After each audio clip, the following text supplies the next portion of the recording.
Welcome to novel of world. कहानियों की एक नई दुनिया में आपका स्वागत है। ईवा दर्द से कराह उठी। उसने अपनी झुलसी हुई बाईं बांह को कसकर पकड़ लिया।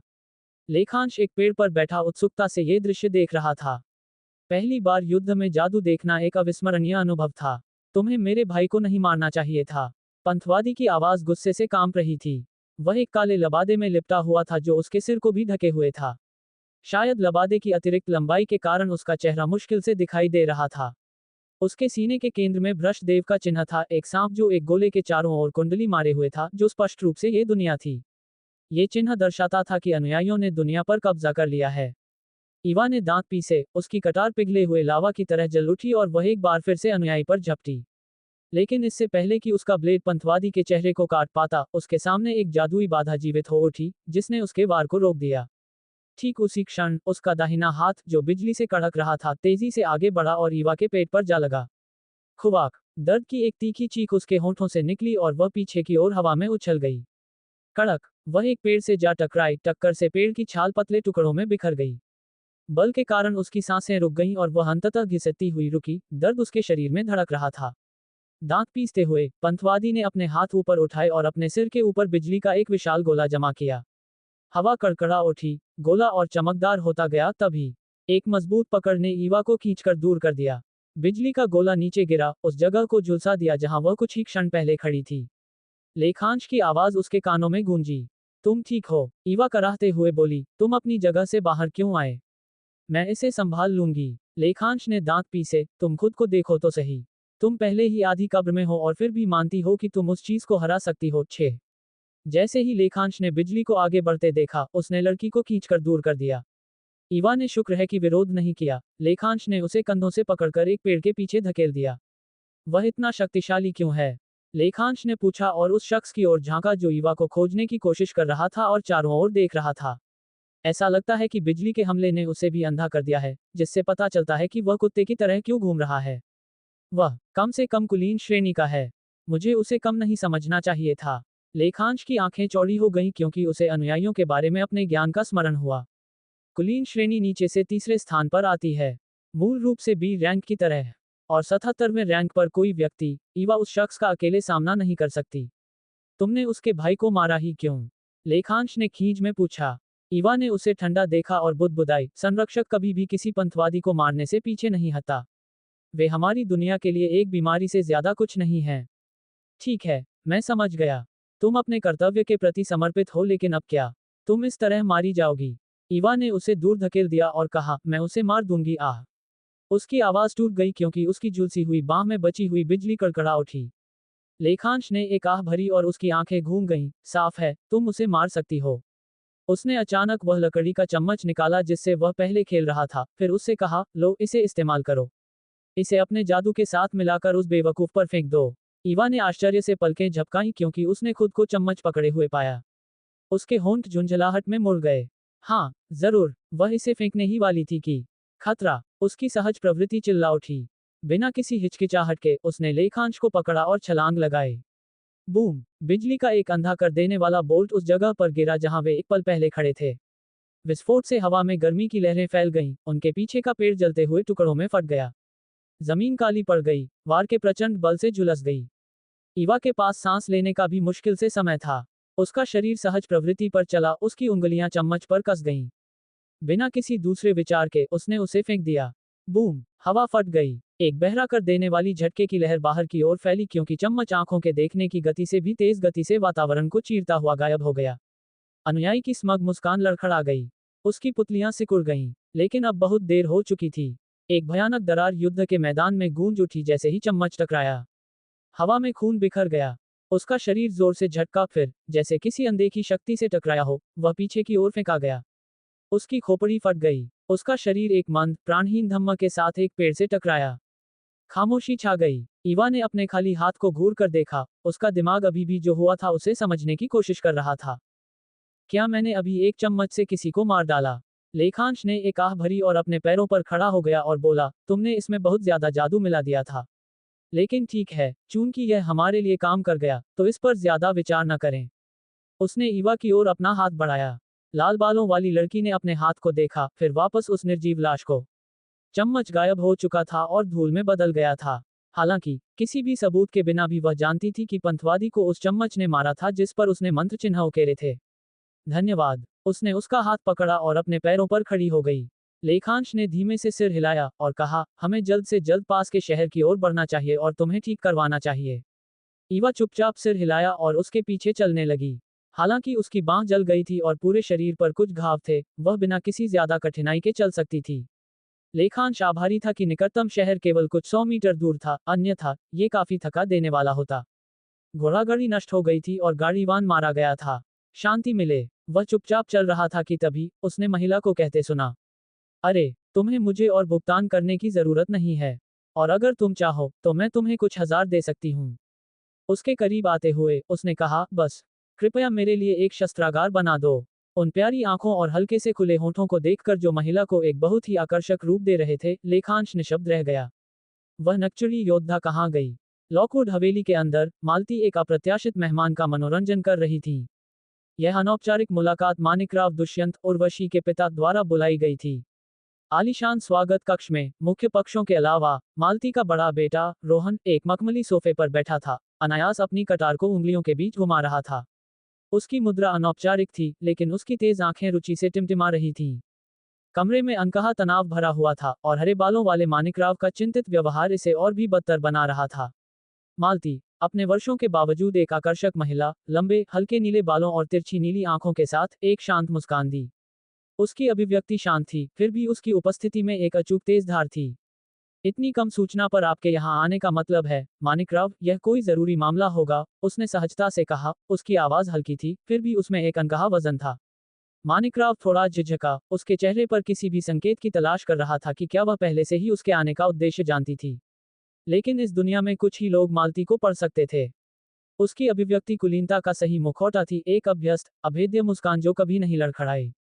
यह महसूस करते हुए कि हिचकिचाहट से केवल चीजें और खराब होंगी, मानिकराव ने एक सांस ली और साफ साफ बोला, मालती देवी, मैं औपचारिक रूप से उर्वशी की लेखांश के साथ सगाई को रद्द करने का अनुरोध करने आया हूँ। ओह, रोहन की कटार उसकी उंगलियों के बीच स्थिर हो गई। उसके होंठ मनोरंजन में मुड़ गए जैसे ही वह आगे झुका, उसकी आंखें मुश्किल से समाई हुई खुशी से चमक उठी। मालती की निगाहें थोड़ी सिकुड़ गईं इससे पहले कि उसने, अभी भी उतनी ही शांत, पूछा, क्या मैं ऐसे अचानक और बिना बताए निर्णय का कारण जान सकती हूँ? उसने अपनी आवाज नहीं उठाई थी, फिर भी मानिकराव ने उसके शब्दों में ठंडापन महसूस किया। यह केवल एक सवाल नहीं था, यह एक याद दिलाना था। एक प्रस्ताव को अस्वीकार करवाना, खासकर किसी निचले पद के व्यक्ति द्वारा, एक अपमान था। लेकिन मानिकराव के लिए उसकी बेटी की खुशी से ज्यादा कुछ मायने नहीं रखता था। उसने खुद को मजबूत किया और जवाब दिया, उर्वशी इस व्यवस्था से खुश नहीं है। वह मानती है कि लेखांश भी इसके साथ सहज नहीं होगा। ओह, कृपया, मानिकराव, मालती ने बीच में काट दिया, उसकी मुस्कान कभी नहीं लड़खड़ाई। केवल अपनी बेटी के बारे में बात करें। मैं अच्छी तरह जानती हूँ कि लेखांश क्या चाहता है, क्योंकि लेखांश वही चाहता था जो वह उसे करने को कहती थी। जब परिवार के मामलों की बात आती थी तो उसके पास व्यक्तिगत इच्छाओं का विशेषाधिकार नहीं था। मानिकराव ने मुश्किल से निगला, कड़ाई से सिर हिलाया। हाँ, उर्वशी को लगता है कि वह अब इस रिश्ते को जारी नहीं रख सकती। रोहन जोर से हंसा, अपनी सीट पर वापस झुक गया। एक छोटी लड़की ने बेवकूफ को ठुकरा दिया। मैं तो नहीं हो सकता, उसने दबी हुई आवाज में बुदबुदाया। मालती ने अपने बेटे की टिप्पणी को अनदेखा कर दिया, अपनी मुद्रा को समायोजित किया क्योंकि उसने एक पैर को दूसरे पर सुरुचिपूर्ण ढंग से पार किया। एक इतना छोटा बदलाव, फिर भी उसने दबदबा दर्शाया। हम दोनों नियमों से अवगत हैं, मानिकराव, उसने कहा, उसकी आवाज शांत फिर भी अटूट थी। रद्दीकरण का अनुरोध करने वाले पक्ष से अपेक्षा की जाती है कि वह उचित मुआवजा प्रदान करे, साथ ही दूसरे पक्ष का समय बर्बाद करने और उनके सम्मान का अपमान करने के लिए औपचारिक माफी मांगे। उसे लेखांश की परवाह नहीं थी, नहीं इस छोटी लड़की उर्वशी की। उनमें से किसी ने भी लॉकवुड नाम को कुछ भी लायक नहीं दिया। अगर कुछ था, तो ये तथाकथित सगाई एक बाधा थी। तो वास्तव में ये रद्दीकरण एक सुविधा थी। लेकिन मालती अपने हाथों से अवसरों को फिसलने नहीं देती थी। और अगर वह इस सगाई को जाने देती, तो वह ये सुनिश्चित करेगी कि लॉकवुड परिवार को इससे कुछ लाभ हो। परिवारों के बीच दोस्ती, वह अतीत की बात थी। वह केवल एक चीज की परवाह करती थी, लॉकवुड्स का भविष्य। उसके सामने मानिकराव झिझका, उसका जबड़ा कस गया। उसे प्रतिरोध की उम्मीद थी, लेकिन अब वह समझ गया, मालती कभी नहीं हारती थी। वह बोलने के लिए अपने होठों को अलग ही कर रहा था कि एक तेज आवाज हवा को चीरती हुई आई। यहाँ आपको देखकर अप्रत्याशित लगा, मानिकराव जी। आवाज दोनों पक्षों के लिए परिचित हॉल में फैली क्योंकि उसका मालिक अंदर चला आया। उसके कदम पॉलिश किए गए फर्श पर तेज थे। वह उद्देश्य के साथ चला, सीधे मालती के बाईं ओर खाली सीट की ओर बढ़ रहा था। रोहन की नजरें सिकुड़ गईं, लेखांश पर नहीं, बल्कि उसके पीछे चल रही योद्धा पर। महिला संरक्षक ने खुद को लेखांश से तिरछे रूप से स्थापित किया। उसकी मुद्रा सख्त थी, उसकी उपस्थिति एक अंगरक्षक की थी। सबसे छोटे क्षण के लिए मालती का सावधानी से बनाया गया मुखौटा फिसल गया। किसी ने ध्यान नहीं दिया। फिर, जैसे कुछ नहीं बदला था, उसने कहा, तुम जल्दी आ गए, लेखांश। आरती ने मुझे कुछ दिनों की छुट्टी दी, इसलिए मैंने समय से पहले आने का फैसला किया, लेखांश ने जवाब दिया। उसके होंठ एक मुस्कान की तरह मुड़े हुए थे। लेकिन करीब से देखो और कोई देखेगा, वह बिल्कुल भी मुस्कुरा नहीं रहा था। मालती की उंगलियां उसके घुटनों पर मुड़ गईं। इस मूर्ख में कुछ अजीब था। उसने कब इतनी हिम्मत जुटाई कि उसकी नजर से इतनी निर्भीकता से मिल सके, इतनी अनौपचारिक रूप से बात कर सके, जैसे वे बराबर हों। और वह संरक्षक, क्या वह वास्तव में उसे सुरक्षा के लिए लाया था? लेखांश अविचलित मानिकराव की ओर मुड़ा। आपको अभी तक मेरा पत्र नहीं मिला होगा, है ना? मानिकराव ने माथे पर बल डाला। कौन सा पत्र? लेखांश ने एक शांत आह भरी। अपने कोट में पहुंचा। उसने उस पत्र की एक प्रति निकाली जो उसने दुष्यंत परिवार को भेजा था और उसे मानिकराव की ओर बढ़ाया। उसी समय उसकी आवाज कमरे में गूंज उठी, स्थिर और स्पष्ट। ये रद्दीकरण एक तरफा नहीं है। मैं भी इस पर सहमत था। शब्द एक हथौड़े की तरह लगे। मालती का मुखौटा टूट गया। उसकी आंखें चौड़ी हो गईं, उसकी सावधानी से मापी गई शालीनता पूरी तरह से फिसल गई। रोहन ने एक धीमी सीटी मारी, उसकी आंखें लेखांश के बीच टिमटिमाईं, जो शांत और अप्रभावित बैठा था, और उसकी मां के बीच, जिसका चेहरा शुद्ध सदमे में जम गया था। मानिकराव ने पत्र को ध्यान से पढ़ा, और कुछ समय में पहली बार उसकी तनावपूर्ण अभिव्यक्ति नरम पड़ गई। कम से कम अब उसे लॉकवुड परिवार के साथ संबंध तोड़ने की चिंता नहीं करनी पड़ेगी। इस बीच मालती ने एक गहरी सांस ली, अपनी शालीनता वापस पाए, हालांकि उसकी आंखें तेज बनी रहीं। इतना बड़ा फैसला लेना, तुम्हें पहले मुझसे परामर्श करना चाहिए था, लेखांश। या क्या तुम मुझे अब अपनी मां नहीं मानते? उसकी आवाज में एक खतरनाक किनारा था, मां की तुलना में अधिक धमकी भरा। उसकी भेदी नजर ने यह स्पष्ट कर दिया कि वह विस्फोट की कगार पर थी। लेकिन इसका लेखांश पर क्या असर हुआ? कुछ नहीं। उसने बस अपने हाथों को अपने घुटनों पर रखा और शांत उदासीनता के साथ उसकी घुरन का सामना किया। यह उर्वशी और मेरे बीच था। हम दोनों इस रिश्ते में असहज महसूस कर रहे थे। मेरा मतलब है, हम मुश्किल से एक दूसरे को जानते थे। ये स्वाभाविक ही था, इसलिए हमने इसे खींचना बंद करने का फैसला किया। मालती की आंखें गहरी हो गईं। उसने फैसला किया, वही बेटा जो अपने दम पर एक भी जीवन का फैसला नहीं ले सकता था। वही जो केवल इसलिए जीवित था क्योंकि उसने अपनी चचेरी बहन से नौकरी के लिए भीख मांगी थी। उसने वास्तव में आगे बढ़कर सगाई तोड़ दी, उससे पूछे बिना ही। इससे पहले कि वह कुछ कह पाती, मानिकराव खड़े हो गए, उनके होठों पर एक विनम्र मुस्कान थी। चूंकि उन दोनों ने पहले ही चीजें तय कर ली हैं, मेरा मानना है कि मुझे और कुछ जोड़ने की जरूरत नहीं है। ये कहकर उन्होंने खुद को माफ किया। मालती ने उसे विदा करने के लिए उठी भी नहीं, उसका ध्यान पूरी तरह से लेखांश पर था। हालांकि लेखांश इतना अशिष्ट नहीं था, वह अपने अपूर्व ससुर की ओर मुड़ा और विनम्र विदाई दी। जैसे ही मानिकराव घर से बाहर निकले, मालती आखिरकार बोली, लेखांश। उसकी आवाज मुश्किल से संयमित रोष से टपक रही थी, जिसमें लगभग एक मूर्त खून की प्यास थी। लेखांश उसकी ओर मुड़ा, उसके चेहरे पर अभी भी एक मुस्कान थी। चिंता मत करो, मां, उसने सहजता से कहा। मैं बातचीत किए बिना नहीं जाऊंगा। तुम्हारी हिम्मत कैसे हुई इसे तोड़ने की, जब ये कभी तुम्हारा फैसला था ही नहीं? मालती की आवाज में विष टपक रहा था, हर शब्द मुश्किल से संयमित रोष से भरा हुआ था। स्वागत कक्ष में तनाव गाढ़ा था। लेखांश पर घूर रही मालती पर सबकी निगाहें थीं, उसकी उपस्थिति दम घोंटने वाली थी, उसका गुस्सा प्रत्यक्ष था। रोहन, तूफान को महसूस करते हुए, अपनी सीट पर रहने का फैसला किया। ये दिलचस्प होने वाला था। लेखांश ने एक धीमी आह भरी। क्या मुझे खुद को दोहराने की जरूरत है? यह मेरे और, चुप रहो, मालती ने उसे काट दिया, उसकी आवाज हॉल में गूंज उठी। तुम्हें अपने लिए चुनने का कोई अधिकार नहीं है। तुम बस एक जोंक हो, लॉकवुड परिवार से खा रहे हो। तुम वही करोगे जो मैं कहूंगी। जबरदस्ती शिष्टाचार का मुखौटा चला गया था। मालती की आंखें हताशा से चौड़ी थीं, उसका पूरा व्यवहार दबदबा दर्शा रहा था। वह नियंत्रण की आदी थी। वह इस पर पनपती थी। और लेखांश का उसकी अवज्ञा करना अस्वीकार्य था। लेकिन लेखांश, वह बैठा रहा, पूरी तरह से अप्रभावित। पुराना वक्त जो एक बार उसके अधिकार के तहत दहशत में रहा होगा, शायद अब तक कांप रहा होता। लेकिन ये लेखांश, वह जिसने कॉल सेंटरों में क्रुद्ध ग्राहकों से निपटा था, जिसने उससे कहीं अधिक भयानक लोगों की अंतहीन फटकार सही थी। उसने पलक भी नहीं झपकाए। इसके बजाय उसने शांत उदासीनता के साथ उसकी घूरन का सामना किया और कहा, जोंक लाभ उठा रहा है, तुम कहती हो। क्या तुम भूल गई हो कि इस परिवार का कुलपति अभी भी मेरे पिता हैं? अगर कुछ है, तो तुम हो प्रतिस्थापन जो जीवित रहने के लिए इस परिवार से चिपकी हुई हो। रोहन की क्रोधित आवाज एक ब्लेड की तरह हवा को चीरती हुई आई। तुम बदतमीज। उसकी आंखों में आग थी, उसने छलांग लगाई, चाकू लेखांश की आंख पर सीधा निशाना साधते हुए चमक रहा था, एक घातक वार। लेकिन इससे पहले कि वह उतर पाता, टक, एक कटार ने सटीक समय के साथ हमले को रोका। बल ने रोहन की बांह तक एक कठोर कंपन भेजा। इससे पहले कि वह प्रतिक्रिया कर पाता, एक और सहज, अभ्यस्त गति आई। कटार चाकू के चारों ओर मुड़ी, उसे साफ पकड़ लिया और उसे उसकी पकड़ से छीन लिया। लेखांश ने हवा में तैरते ब्लेड को आसानी से पकड़ लिया। धन्यवाद, ईवा, उसने कहा, पूरी तरह से अविचलता के साथ। लाल बालों वाली योद्धा ने एक संक्षिप्त सिर हिलाया, इससे पहले कि वह अपनी पिछली मुद्रा में वापस आ गई, जैसे कुछ हुआ ही नहीं था। हालांकि रोहन अविश्वास और रोष के बीच फंसा हुआ जमकर खड़ा रहा। तब तक मालती आगे बढ़ी थी, उनकी तेज आंखें उनके बीच टिमटिमा रही थीं। चिल्लाने के बजाय उसने रोहन को पकड़ा और उसे वापस उसकी सीट पर मजबूर किया। फिर उसने अपना क्रोध लेखांश की ओर मोड़ा। उसकी घूरन नफरत से जल रही थी। उसका वह स्मग भाव, वह बिल्कुल उसकी मां जैसा ही था।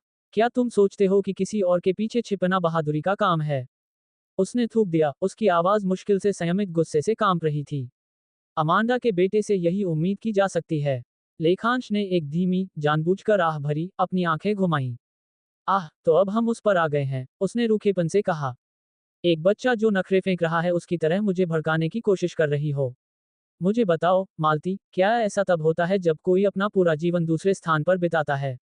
मालती का रंग बदल गया। उसकी मुठियां भिंच गईं और उसकी आंखें चौड़ी हो गईं। उसने इतने लंबे समय में इतना गुस्सा कभी महसूस नहीं किया था। ऐसी हिम्मत सिर्फ इसलिए कि उसके पास एक अकेली संरक्षक है। क्या तुम जीने से थक गए हो, या तुम बस उस महिला पर आंख मूंदकर भरोसा करते हो? मालती ने पूछा, उसकी भौहें सिकुड़ गईं। लेखांश ने कंधे उचकाए। मुझे पता है कि जब मैं यहाँ हूं तो तुम मुझे मार नहीं सकती, तो हम क्यों नहीं बैठते और वयस्कों की तरह बात करते हैं?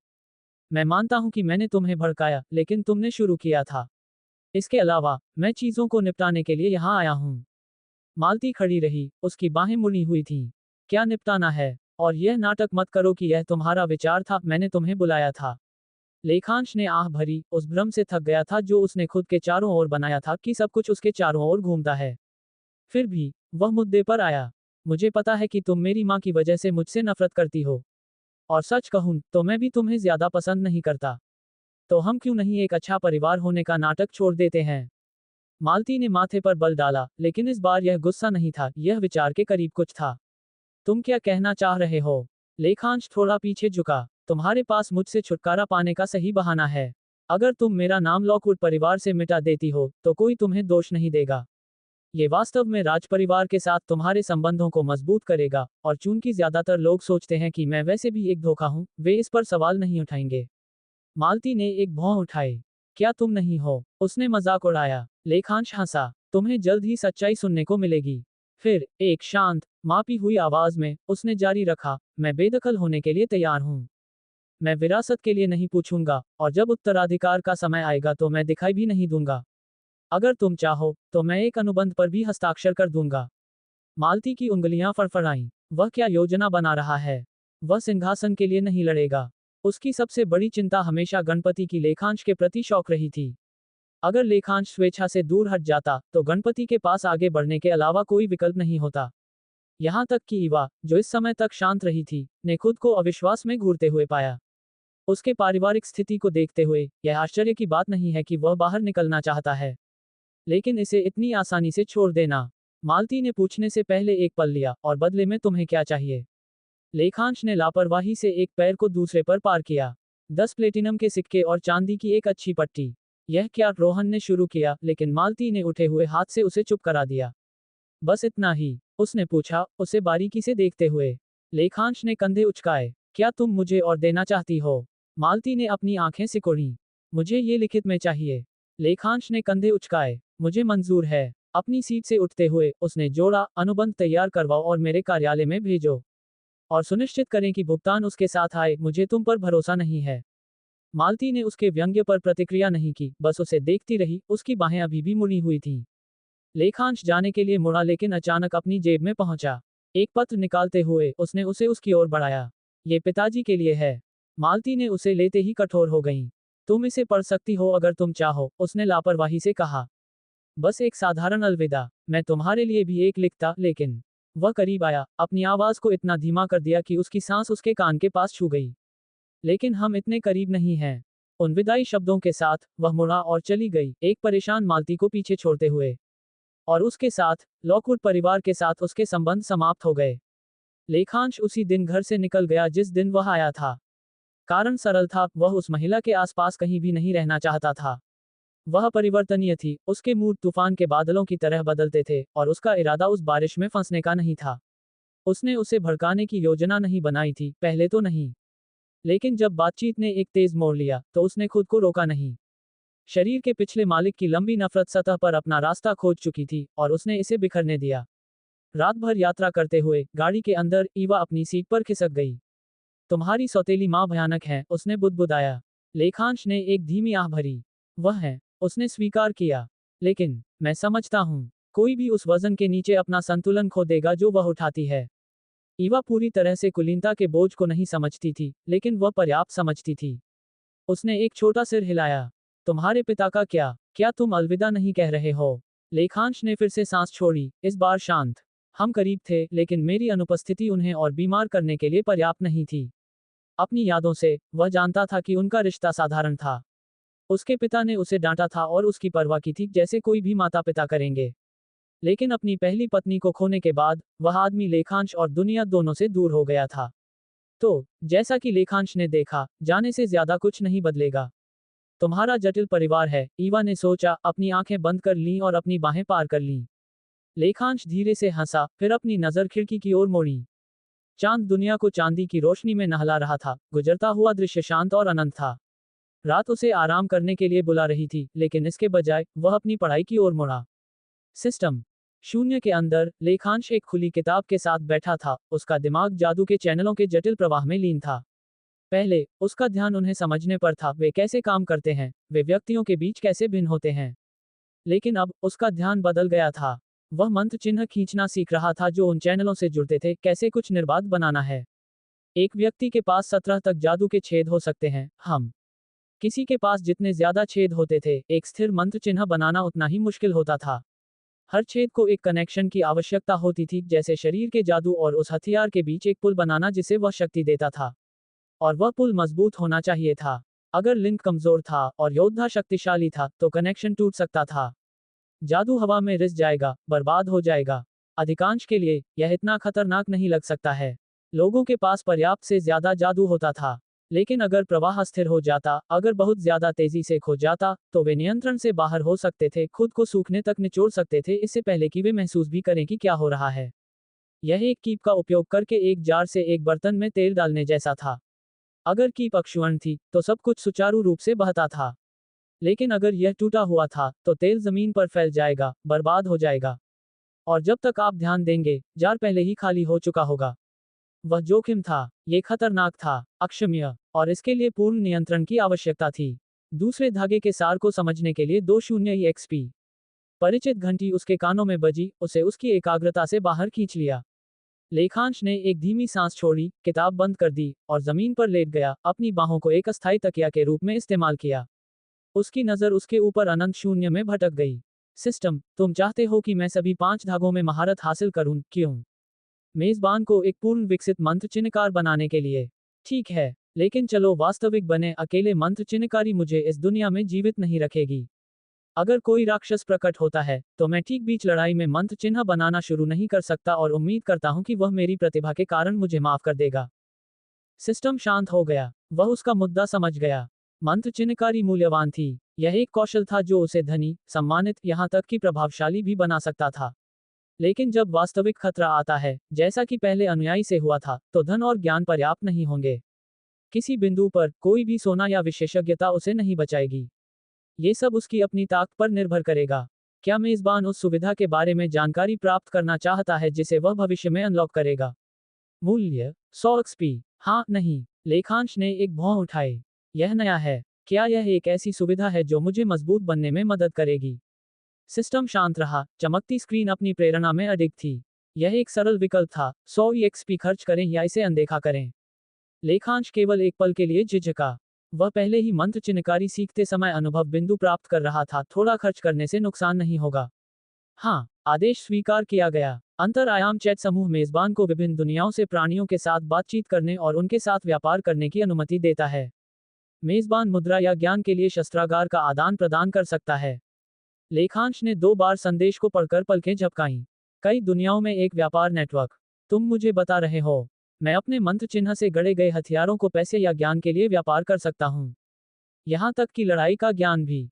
वास्तव में, मेजबान, आपके ग्राहक व्यापारियों से लेकर हथियार निर्माताओं तक, कैदियों से लेकर संरक्षकों तक हो सकते हैं। लेखांश मुस्कुराया। अब ये दिलचस्प है। अगर वह शक्तिशाली योद्धाओं से जुड़ सकता, तो वह उनसे सीख सकता, शायद अपने विकास में सहायता के लिए जादुई उपकरण भी प्राप्त कर सकता। ये वास्तव में उपयोगी हो सकता है। उसने फिर से अपनी किताब पकड़ने से पहले बुदबुदाया। उसे जल्द से जल्द दूसरे धागे में महारत हासिल करने की जरूरत थी। ज्यादा मंत्र चिन्ह का मतलब बेहतर हथियार। ज्यादा हथियार का मतलब ज्यादा अनुभव। और ज्यादा अनुभव का मतलब ज्यादा ताकत। बहुत जल्द, लेखांश को समय कक्ष से जबरदस्ती बाहर निकाल दिया गया। जैसे ही वह वास्तविक दुनिया से टकराया, थकान ने कब्जा कर लिया। उसका दिमाग, घंटों के तीव्र ध्यान से थका हुआ, जैसे ही वह गाड़ी के अंदर समायोजित हुआ, बंद हो गया। अरे, उठो! एक हल्का सा खिंचाव उसे बेहोशी से बाहर खींच लाया। लेखांश अपनी नींद में झुंझलाया, उसका शरीर प्रतिरोध कर रहा था क्योंकि उसने सुस्ती से अपनी आंखें खोली, सुबह की रोशनी को अपनी दृष्टि में आसानी से आने दिया। ईवा उसके बगल में खड़ी थी, उसकी बाहें पार थीं। क्या हम पहुंच गए? उसने अपने मंदिरों को रगड़ा, खुद को सीधा बैठने और खिंचाव देने के लिए मजबूर किया। ईवा ने सिर हिलाया। हाँ, गाड़ीवान गुस्से में है, इसलिए हमें शायद जाना चाहिए। लेखांश ने अपनी नाक से सांस छोड़ी इससे पहले कि बाहर झांका। निश्चित रूप से, गाड़ीवान गाड़ी के पास खड़ा था, उसकी बाहें पार थीं और वह अपनी सांस के नीचे बड़बड़ा रहा था। अपना सिर हिलाते हुए, लेखांश बाहर चढ़ा। आदमी के पास पहुंचकर, उसने उसे वादा किया गया भुगतान सौंप दिया। फिर, इससे पहले कि गाड़ीवान एक शिकायत भी कह पाता, लेखांश ने उसकी हथेली में 10 अतिरिक्त सोने के सिक्के डाल दिए। और यहाँ तुम्हारा बोनस। तुम्हारी सेवा के लिए धन्यवाद। गाड़ीवान अप्रत्याशित उदारता पर पलकें झपकाईं, उसकी पिछली हताशा एक संतुष्ट सिर हिलाने में पिघल गई। वह निपटारा हो गया। लेखांश ईवा की ओर मुड़ा। मुझे अपनी कटार दो। हैरान, उसने जल्दी से उसे उसकी म्यान से निकाला और उसे सौंप दिया।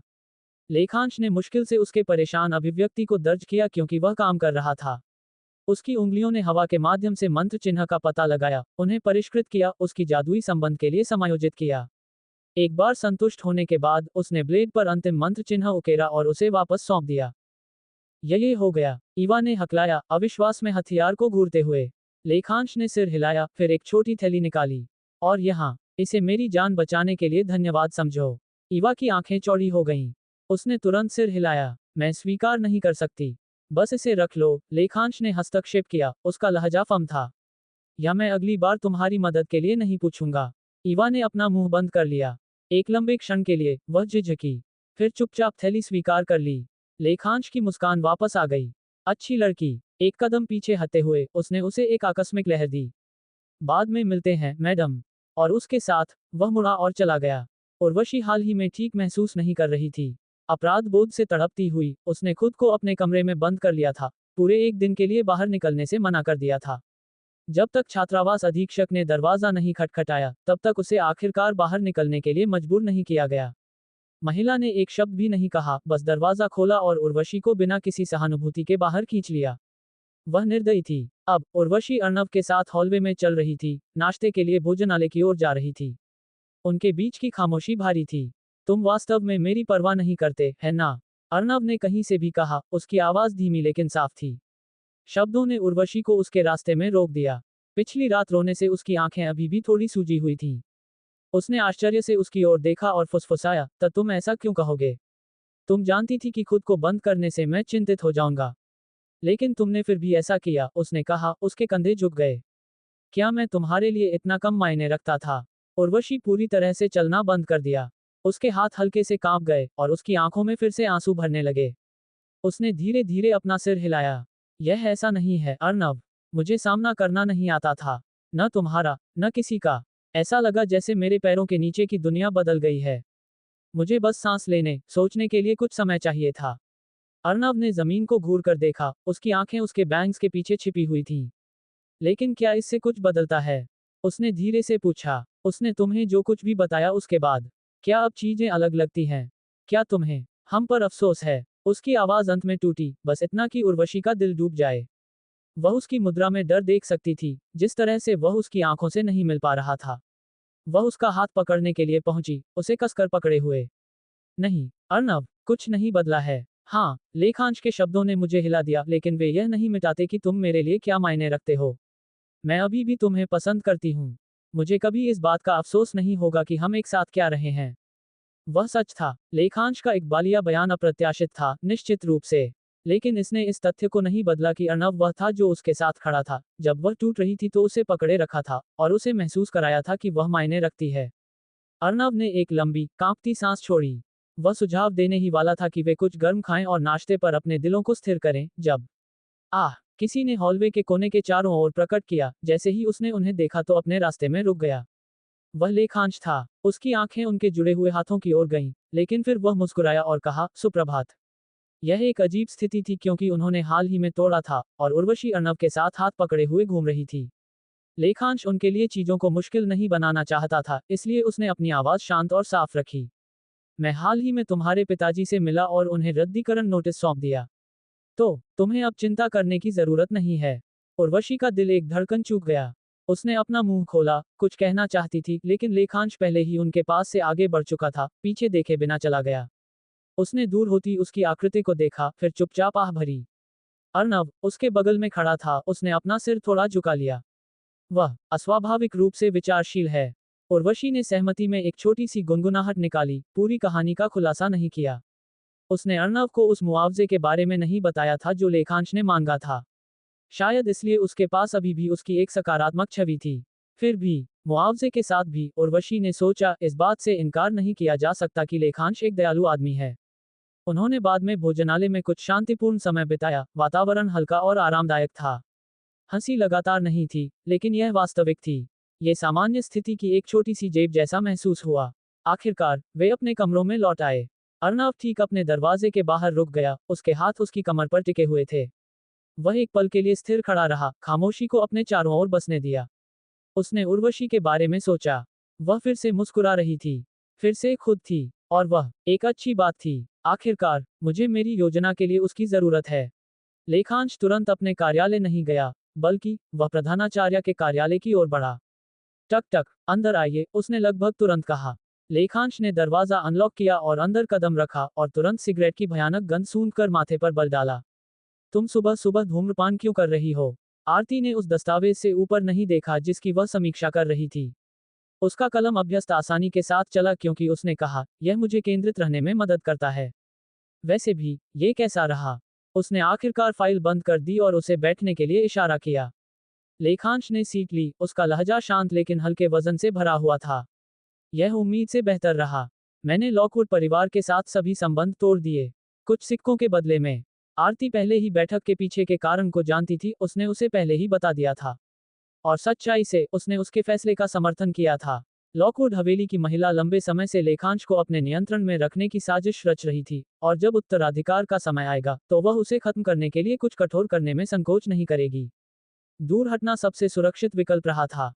फिर भी, उसकी आवाज में एक हल्की उदासी बनी रही क्योंकि उसने बात की, तुम महसूस करते हो, तुमने अब खुद को एक अनाथ बना लिया है ना?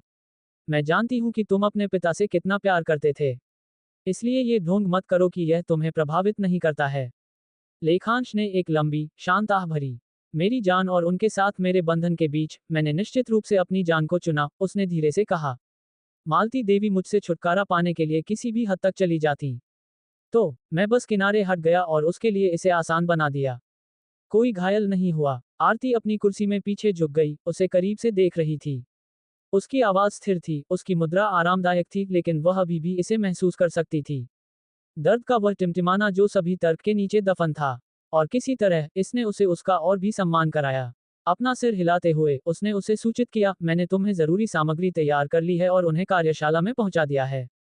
अगर तुम चाहो तो आज से शुरू कर सकते हो। हालांकि वह हाल ही तक विफलता का टैग रखता था, इस बात से इनकार नहीं किया जा सकता था कि उसकी चचेरी बहन को मंत्र चिन्हकारी से प्यार था।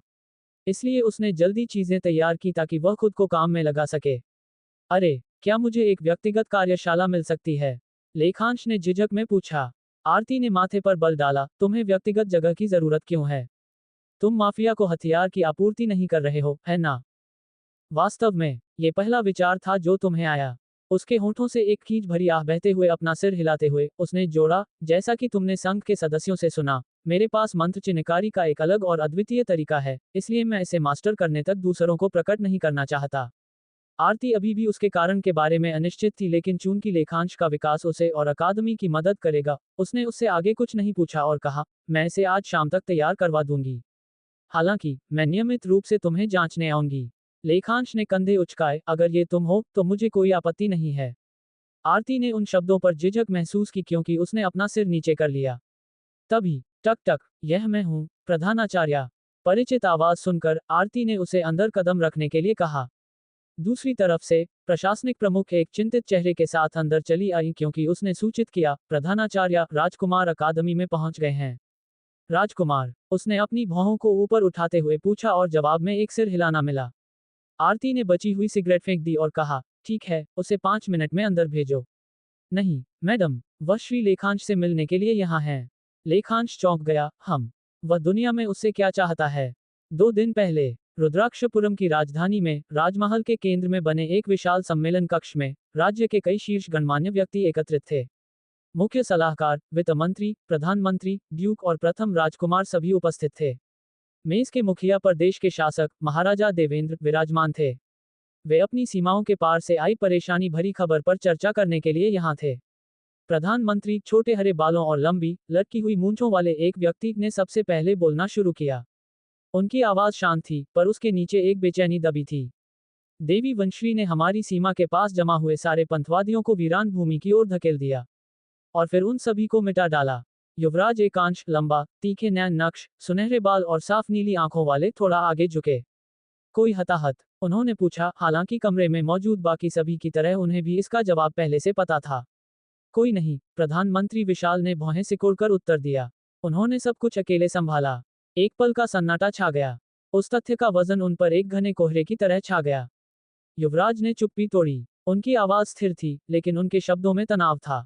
इतनी शक्तिशाली शक्ति, जिसकी किसी के प्रति कोई निष्ठा न हो। इस तरह की आजादी खतरनाक है।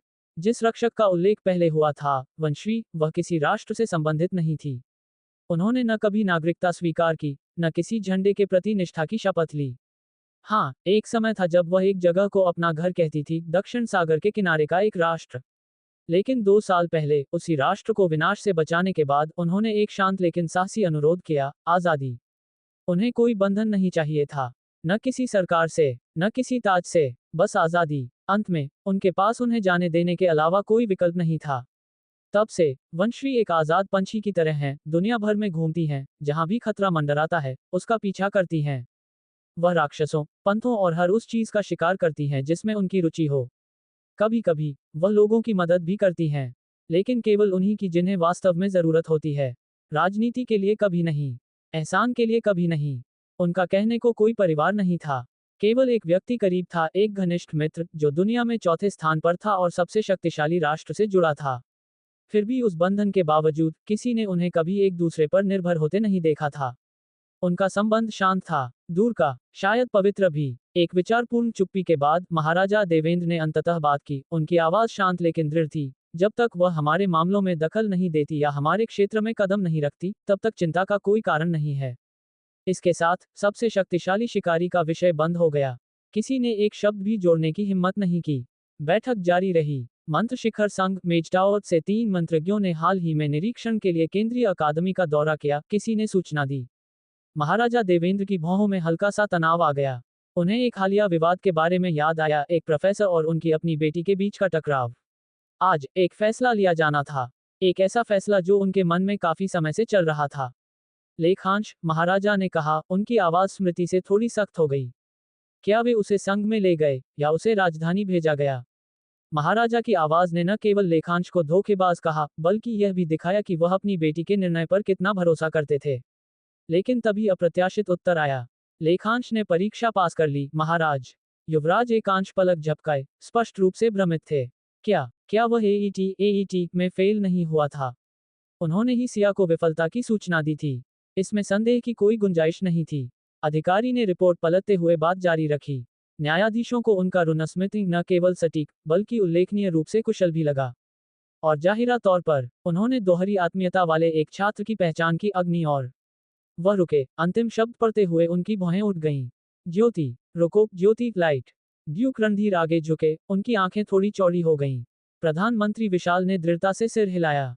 हाँ, ज्योति, लड़के का नाम अर्णव है। वह दूसरे वर्ष में है। कमरे में शांत आश्चर्य की एक लहर दौड़ गई। हर कोई फुसफुसाने लगा, एक दूसरे को देखने लगा। ज्योति की आत्मीयता के बारे में हर दिन सुनने को नहीं मिलता था। दरअसल इसका एक गहरा अर्थ था। जिस योद्धा की नसों में ज्योति हो, वह हजारों में एक होता है, बाकियों से ऊपर खड़े होने के लिए पैदा हुआ। नेतृत्व करने या रक्षा करने के लिए पैदा हुआ, या शायद दोनों के लिए। लेकिन युवराज एकांश का ध्यान अर्णव पर नहीं था। उनकी आंखें उनके हाथ में मौजूद रिपोर्ट पर टिकी रहीं, लेखांश के बारे में लिखी लाइनों पर वापस गईं। लेखांश, दिलचस्प, वर्तमान समय, और यही उन्हें इस बैठक तक ले आया। लेखांश उनके सामने बैठा था, उसकी आंखों में संदेह की एक झलक थी। पिछली बार जब एकांश ने उसे देखा था, उससे वह थोड़ा अलग दिख रहा था, किसी तरह अधिक सख्त, कम शांत, जैसे कि शांत सतह के नीचे कुछ हलचल हो रही हो। एकांश वार्षिक शैक्षणिक रिपोर्ट लेने के लिए सिया के अभिभावक के रूप में अकादमी आए थे। उनका इरादा लेखांश से मिलने का नहीं था। आखिरकार लेखांश सिया का होम रूम शिक्षक भी नहीं था। लेकिन जब उनकी बहन ने उनसे बात करने पर जोर दिया, लगभग मांग ही कर दी, तो एकांश अनिच्छा से ही सही मान गए। यह अभी भी उन्हें समझ नहीं आया। उनकी बहन इस शिक्षक को बहुत मानती थी, हमेशा उसकी तारीफ करती थी, उसके बारे में प्रशंसा के करीब कुछ बोलती थी। इसलिए एकांश को तब हैरानी हुई थी जब सिया ने उनसे लेखांश की जांच करने के लिए कहा था, उस आदमी की जांच करने के लिए जिस पर उसने कभी इतना भरोसा किया था। चुप्पी तोड़ते हुए एकांश ने साफ साफ कहा, जिसने सिया को तुम्हारे एईटी में फेल होने की जानकारी दी थी। वह मैं था। उनका लहजा संतुलित था, लगभग उदासीन। कोई पछतावा नहीं, कोई गर्व नहीं, बस ईमानदारी। लेखांश ने हल्के से सिर हिलाया, अचंभित नहीं हुआ। परीक्षण बोर्ड से जानकारी प्राप्त करने के लिए मैंने मान लिया था कि छात्रा सिया को अपने अभिभावक की मदद की जरूरत पड़ी होगी। एकांश ने एक पल के लिए उसका अध्ययन किया और फिर पूछा, और तुम्हें? इससे कोई फर्क नहीं पड़ा। लेखांश ने अपना सिर थोड़ा झुकाया, शांति उसके चेहरे से कभी नहीं हटी। मेरा मानना है कि मेरे छात्रों के संदेह को दूर करना मेरी जिम्मेदारी है, उसने धीमी लेकिन दृढ़ आवाज में कहा। फिर उसकी नजर थोड़ी सख्त हो गई। भले ही वे संदेह उनके शिक्षक के बारे में हों। कुछ पल की चुप्पी छा गई। उनके बीच की हवा भारी हो गई, अनकहे सच्चाइयों और दबी हुई भावनाओं से बोझिल। फिर अंत में एकांश ने हार मान ली। उनके कंधे ढीले पड़ गए और उनके होठों पर एक हल्की सी मुस्कान बनी जब उन्होंने अपने सामने बैठे आदमी को देखा। तुम्हें अपमान सहना पड़ा, उन्होंने धीरे से कहा, और उसके लिए मैं अपनी बहन की ओर से माफी मांगना चाहता हूँ। लेखांश पलक झपकाए, उसे इसकी उम्मीद नहीं थी, खासकर एक राजकुमार से तो बिल्कुल नहीं। लेकिन इससे भी ज्यादा आश्चर्य की बात यह थी कि इसके बाद क्या हुआ। एकांश ने अपना सिर झुकाया। एक राजकुमार माफी मांगते हुए झुक रहा था। लेखांश का भाव एक पल के लिए जमा हो गया, फिर थोड़ा नरम पड़ गया। यह ठीक है, उसने जवाब दिया। उसकी आवाज संयमित थी, जैसे हर शब्द को तौल रहा हो। जो हो गया सो हो गया। और यह सच है, मैं ईटी में फेल हुआ था। मैं छात्रा सिया को यह बताने के लिए दोष नहीं दे सकता। एकांश ने फिर से सिर उठाया, उनका चेहरा अपठनीय था। उन्होंने उनके शिक्षक छात्र संबंध पर आगे कोई टिप्पणी नहीं की। वह एक ऐसी रेखा थी जिसे वह पार नहीं करेंगे। अगर कभी ऐसा समय आया जब लेखांश ने सच्चाई उजागर करने के लिए सिया पर गुस्सा किया, अगर उसने अपने अधिकार का उपयोग करके उसे चोट पहुंचाई, भले ही सूक्ष्म रूप से, तो एकांश चुप नहीं रहेंगे। लेकिन जो कुछ उन्होंने देखा था, जिस तरह से लेखांश ने अब तक बात की थी, उन्हें नहीं लगता था कि यह व्यक्ति इस तरह की क्षुद्रता करने में सक्षम था। नहीं, लेखांश ऐसे व्यक्ति लगे जो अपने घावों को चुपचाप धोते हैं, ऐसे व्यक्ति जो अपना दर्द दूसरों तक नहीं पहुंचाएंगे। एक संक्षिप्त चुप्पी बीत गई, इससे पहले कि एकांश ने फिर से बात की। उनका लहजा संयमित लेकिन जिज्ञासु था। मैंने तुम्हारी रुनस्मिथिंग की अनूठी शैली के बारे में सुना। मैंने अपने स्रोतों से कुछ छानबीन की और उस रिपोर्ट को देखा कि तुमने छात्र अर्णव के लिए लकड़ी की तलवार को कितनी सटीकता से समायोजित किया। लेखांश थोड़ा सा तनाव में आ गया। हालांकि एकांश के इरादों से सावधान था, उसका भाव शांत बना रहा।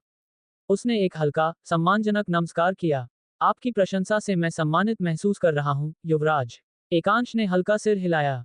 तो ये कैसा रहेगा, उन्होंने कहा, आवाज दृढ़ लेकिन लगभग आकस्मिक थी। तुम अपनी पसंद की कीमत के बदले में अब और तब सेना को कुछ द्वितीय श्रेणी के शस्त्र उपलब्ध कराओ। लेखांश ने पलक झपकाए, अनजाने में अचंभित हो गया। सेना के उपयोग के लिए शस्त्र? मैं? उसने पूछा, स्पष्ट रूप से हैरान था। क्या राजधानी के पास पहले से ही अनगिनत रुनस्मिथ नियुक्त नहीं है? हैं, एकांश ने स्वीकार किया, अपने हाथों को अपनी पीठ के पीछे बांधते हुए। लेकिन मैं प्रतिभा की तलाश में हूँ, श्री लेखांश। और मेरी नज़र में, तुम एक ऐसी प्रतिभा हो जिसे इस राष्ट्र को नज़रअंदाज नहीं करना चाहिए। लेखांश की आंखों ने उसके भ्रम को दर्शाया। और ऐसा होना स्वाभाविक था, ये पूरी बातचीत लापता टुकड़ों वाली एक पहेली जैसी लग रही थी।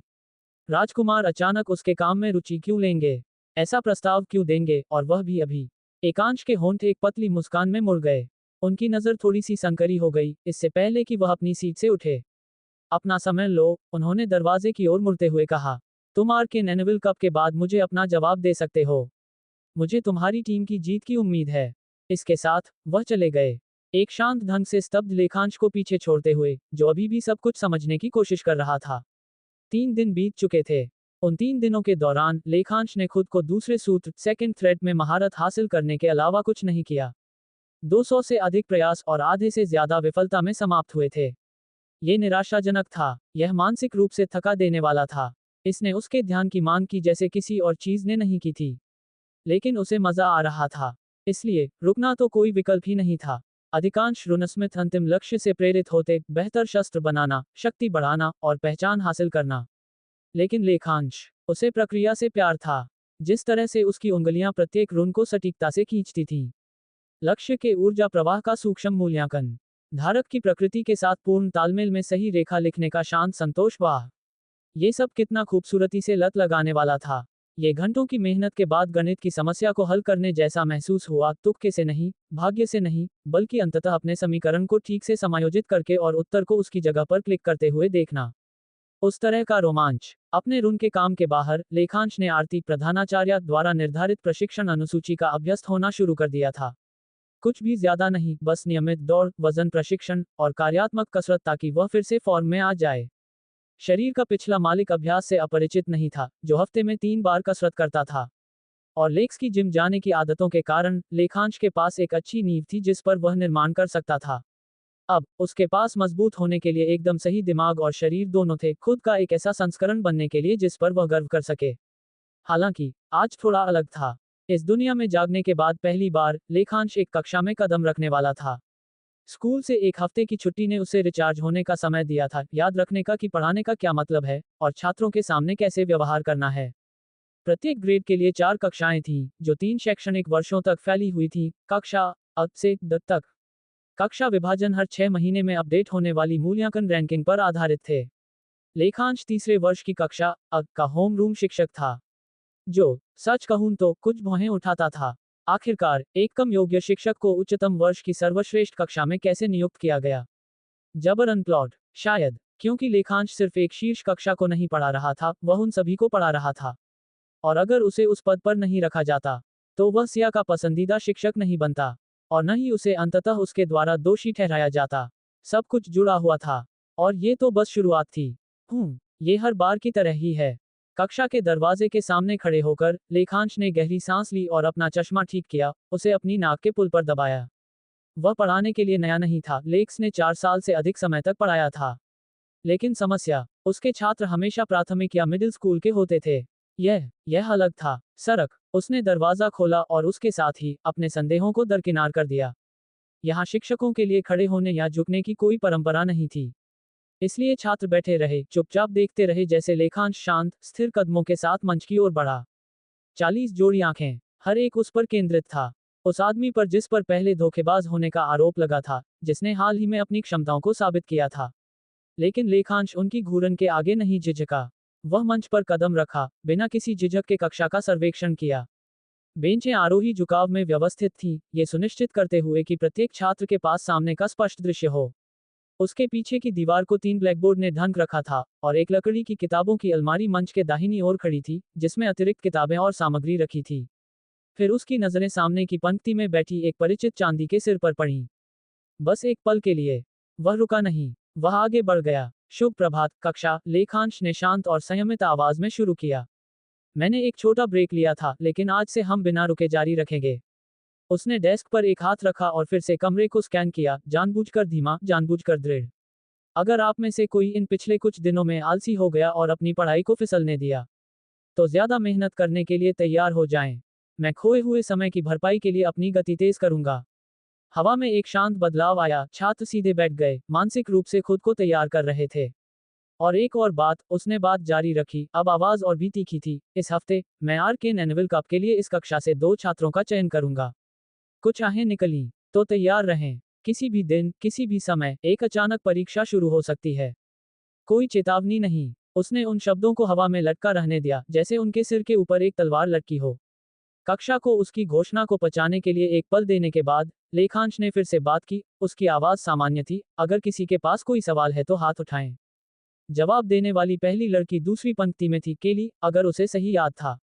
उसने सावधानीपूर्वक जिज्ञासा के साथ अपना हाथ उठाया। प्रोफेसर, क्या केवल कक्षा अ के छात्रों का चयन किया जाएगा? लेखांश को नहीं लगा कि यह उसे कैसे चिंतित करता है, लेकिन उसने जवाब दिया, नहीं। प्रत्येक खंड से 2 छात्रों को चुना जाएगा। हालांकि अंतिम चयन प्रधानाचार्य और कुछ अन्य संकाय सदस्यों द्वारा तय किया जाएगा। उसने कमरे में देखा। अगला, एक और हाथ ऊपर उठा। हमें किस तरह की परीक्षा की उम्मीद करनी चाहिए, सर?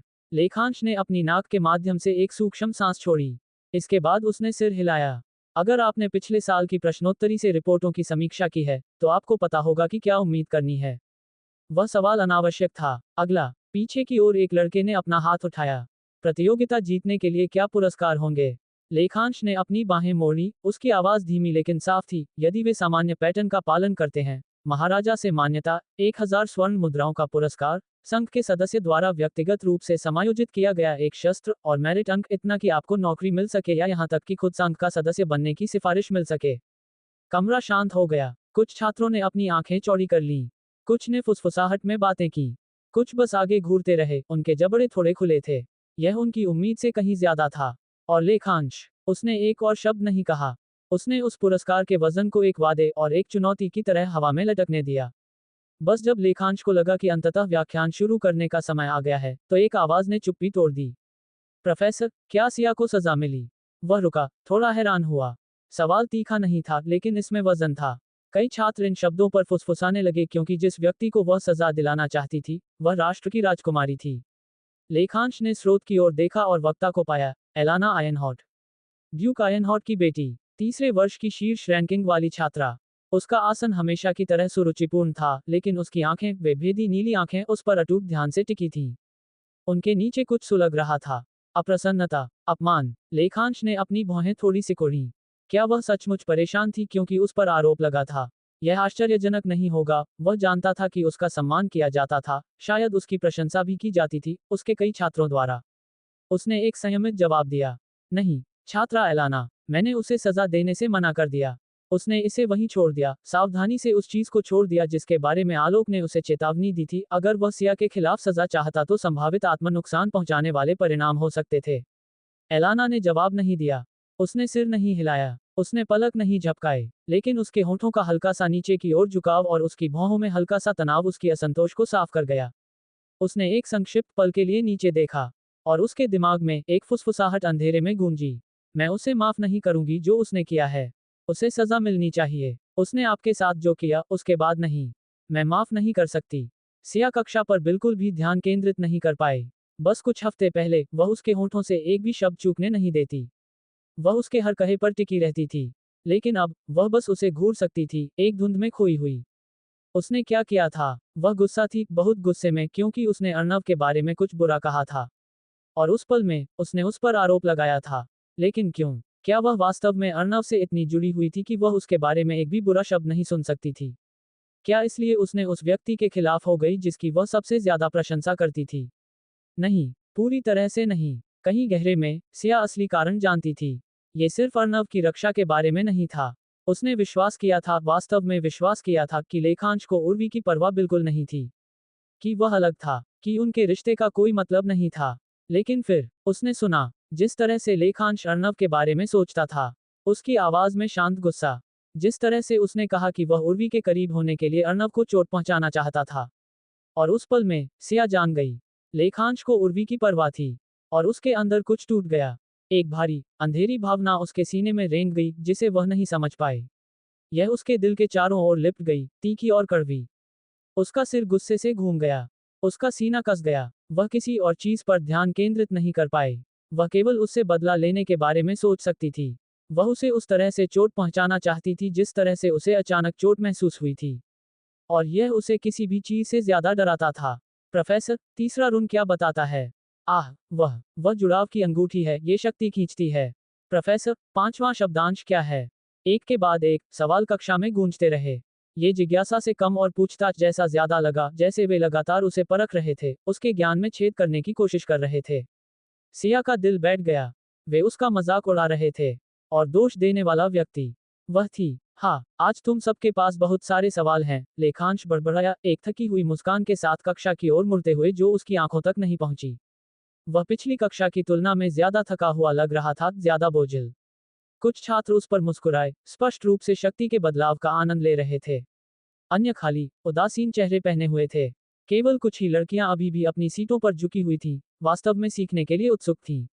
लेखांश ने अपना चश्मा उतारा और उसे मेज पर रखा, अपनी नाक के पुल को रगड़ते हुए। मैं कुछ दिनों में आरके नेनेविल कप के लिए छात्रों का आकलन करना शुरू कर दूंगा, उसने घोषणा की। इससे कमरे में हलचल मच गई। भौहें उठ गईं। कुछ छात्र सीधे बैठ गए। कुछ ने चिंतित नजरें बदलीं।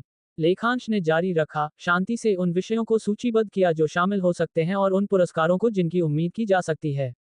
तीसरी आखिरी बेंच से अर्नव ने अपना हाथ उठाया। हाँ, छात्र अर्नव, लेखांश ने कहा। अर्नव खड़ा हुआ। सर, क्या रुनस्मितिंग प्रतिभा के बिना भी भाग लिया जा सकता है? यह एक उचित सवाल था। रुनस्मितिंग को हथियारों या उपकरणों को सशक्त बनाने वाले रुन उत्कीर्ण करने की दुर्लभ क्षमता की आवश्यकता थी। पूरी कक्षा में केवल एक छात्र ने इसके लिए वास्तविक प्रतिभा दिखाई थी। बाकी, चाहे कितने भी इच्छुक हों, बस वह उपहार नहीं था। लेखांश ने सिर हिलाया। प्रतिभा की आवश्यकता नहीं है। ये परीक्षण ज्ञान के बारे में है। यह एक प्रश्नोत्तरी है, जो सबसे पहले सही जवाब देगा वह अंक अर्जित करेगा। उसने अतिरिक्त मोड़ का उल्लेख नहीं किया, शिक्षकों की भागीदारी। इस साल, प्रशिक्षक भी एक दोस्ताना रुनस्मितिंग प्रतियोगिता में प्रतिस्पर्धा करेंगे, एक विवरण जिसे लेखांश ने अभी के लिए खुद तक रखने का फैसला किया। एक अन्य छात्र ने हाथ उठाए बिना बात की, उसकी आवाज में अहंकार था। और हमारी टीम का प्रभारी कौन होगा? ये वह सवाल था जिसका हर कोई इंतजार कर रहा था। अकादमी में रुनस्मितिंग के केवल मुट्ठी भर प्रोफेसर थे और हर एक का अपने तरीके से सम्मान किया जाता था। लेखांश को पहले ही सूचित कर दिया गया था। मास्टर आलोक उसे वहां चाहते थे। इसलिए, बिना किसी हिचकिचाहट के, उसने जवाब दिया, मैं होऊंगा। इससे मिली जुली प्रतिक्रिया हुई। कुछ छात्र शांत हो गए, हल्के से मुस्कुराए, उन्होंने लेखांश पर भरोसा किया। अन्य अनिश्चित दिखे। वह एक कुशल शिक्षक था, इसमें कोई संदेह नहीं था, लेकिन हाल ही में जो हुआ था, उसके बाद कई लोग निश्चित नहीं थे कि वह रुद्रबंध अकादमी का प्रतिनिधित्व करने के लिए सही चुनाव था। जैसे ही फुसफुसाहट फिर से शुरू हुई, पहले वाला वही घमंडी छात्र आगे झुका और बोला, इतना ऊंचा कि कमरे को शांत कर दे। क्या आप हमें नेतृत्व करने में सक्षम भी हैं? एक भारी चुप्पी छा गई। उर्वी और सिया की आंखें सदमे से चौड़ी हो गईं। अर्नव का जबड़ा कस गया क्योंकि उसने लड़के को घूरा। वह अकेला नहीं था, कई अन्य लोगों ने स्पष्ट अस्वीकृति के साथ वक्ता की ओर देखा। कुछ छात्र चुपचाप हंसे, तमाशे का आनंद ले रहे थे। लेखांश ने तुरंत जवाब नहीं दिया। उसने बस अपना चश्मा लिया, शांति से उसे पहन लिया, इससे पहले कि वह उस छात्र की ओर देखता जिसने बात की थी। वरुण और गोव है ना? लेखांश ने पूछा जैसे ही उसने अपनी कलम उठाई और रजिस्टर पर कुछ लिखना शुरू कर दिया। हवा बदल गई। शायद यह उसकी आवाज की शांति थी, या जिस तरह से उसने बहस नहीं की या अपना लहजा नहीं बढ़ाया। उसने बस लिखा, धीरे धीरे, चुपचाप, और बस ऐसे ही पूरी कक्षा चुप्पी में डूब गई। वरुण अपनी सीट पर सीधा हो गया, अपनी आंखें संकरी कर लीं। वह अब मुस्कुरा नहीं रहा था। लेखांश ने सिर नहीं उठाया जब उसने बात की, आवाज धीमी लेकिन साफ थी। वरुण और गोव, तुम मैजिस ट्रायल्स में फेल हो गए हो। तुम्हें फिर से आवेदन करने के योग्य होने से पहले साल दोहराना होगा। क्या? फेल हो ही नहीं सकता। कमरे में सदमे की लहर दौड़ गई। स्तब्ध आंखें लगभग एक साथ थीं। हर छात्र ने आंखें चौड़ी करके घूरा, जैसे ही शब्द अंदर गए। वरुण का चेहरा पीला पड़ गया। वह अपनी कुर्सी से उठ खड़ा हुआ, उसकी आवाज फटी हुई थी, तुम मेरे साथ ऐसा नहीं कर सकते। एजिस ट्रायल्स शैक्षणिक वर्ष के अंत में आयोजित होने वाली 3 महत्वपूर्ण परीक्षाओं में से एक। उन्हें पास करना केवल आगे बढ़ने के बारे में नहीं था, यह आपके भविष्य को सुरक्षित करने के बारे में था। एक विफलता का मतलब केवल साल दोहराना नहीं था, यह आपको ब्रांडेड करता था। विफल अंक आपके हेड कार्ड को दागदार कर देगा, जिससे बाद में अच्छी नौकरी पाना लगभग असंभव हो जाएगा। और एक फैसले से, लेखांश ने वरुण के आगे के रास्ते को तोड़ दिया था। वरुण की आंखों में आंसू आ गए जब उसने चिल्लाया, उसकी आवाज हताशा से कांप रही थी, सिया ने आपको सबके सामने अपमानित किया और आपने उसे कुछ नहीं कहा। आप मुझे ही क्यों चुन रहे हैं? सिया अपनी सीट पर जम गई, उसके होंठ अविश्वास में खुले थे। उसका दिल रुक गया। एक अंधेरा तनाव कमरे को जकड़ लिया। लेखांश ने तुरंत जवाब नहीं दिया। उसने चुपचाप लिखना समाप्त किया, रजिस्टर बंद किया, फिर अपनी नजरें उठाईं। उसकी आवाज दृढ़ थी, प्रहार करने वाली। मैंने छात्रा सिया से संबंधित फैसला प्रधानाचार्य पर छोड़ दिया, उसने कहा। लेकिन मेरी कक्षा में सबसे बुनियादी शिष्टाचार भूलने वाले छात्रों के साथ क्या होता है? ये पूरी तरह से मुझ पर निर्भर करता है। उसकी आवाज हर शब्द के साथ तीखी हो गई। यहां तक कि प्रधानाचार्य भी इसे नहीं बदल सकती। उनकी रीढ़ में एक सिहरन दौड़ गई। पहली बार छात्रों ने इसे देखा, थका हुआ प्रोफेसर नहीं, वह आदमी नहीं जिसने चुपचाप उनके कटाक्ष और अनादर को सहा था, बल्कि उसके शीर्षक के पीछे का वजन। लेखांश ने अपनी किताबें उठाईं और खड़ा हो गया। उसकी ठंडी आंखें कक्षा पर घूमी। कक्षा समाप्त हुई। कक्षा 2 को इस तथ्य की याद दिलाई गई कि प्रोफेसर लेखांश केवल मुस्कान और मजे के बारे में नहीं थे, वह कभी कभी क्रूर और अक्षम्य भी हो सकते थे।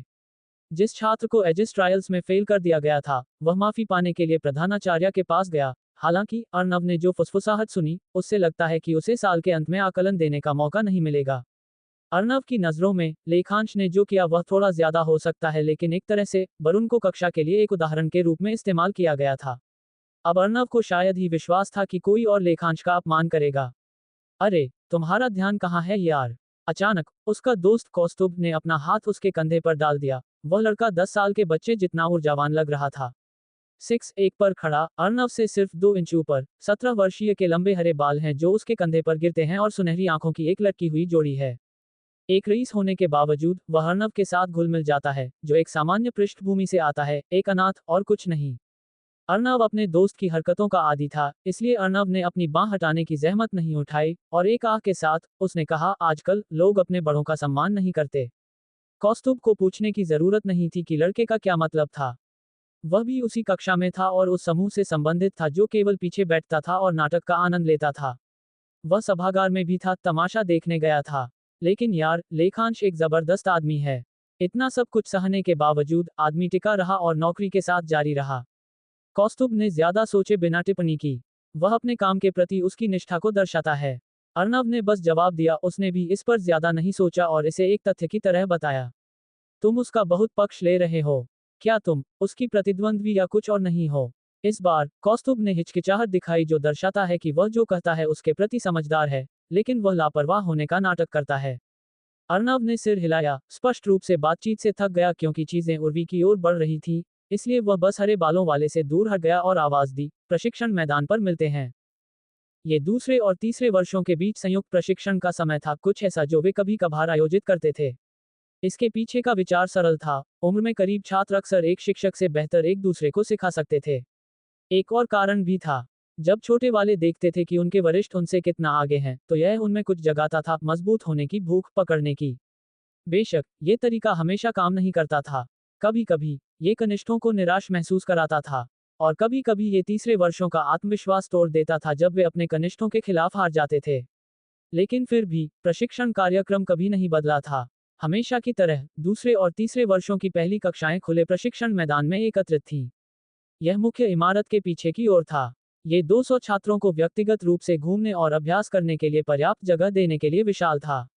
यह अवधि अनिवार्य रूप से उपस्थित होना था जब तक कि आप गंभीर रूप से घायल या बीमार न हों।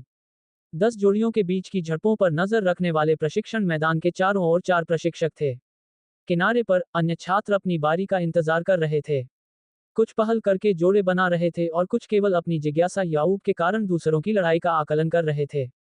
छात्रों को अपने शस्त्रों का उपयोग करने की अनुमति थी, लेकिन स्वाभाविक रूप से किसी भी हमले को जो घातक माना जा सकता था, सख्ती से मना किया गया था। स्थायी नुकसान पहुंचाने वाले चालें वर्जित थीं। लक्ष्य जीतना नहीं था, यह एक दूसरे को धक्का देना, सीखना और रेखा पार किए बिना मजबूत होना था। कोई भी छात्र जो इस नियम का उल्लंघन करता है, उसे न केवल निष्कासित किया जाएगा, बल्कि उनके अपराध की डिग्री के आधार पर उन्हें जेल भी हो सकती है।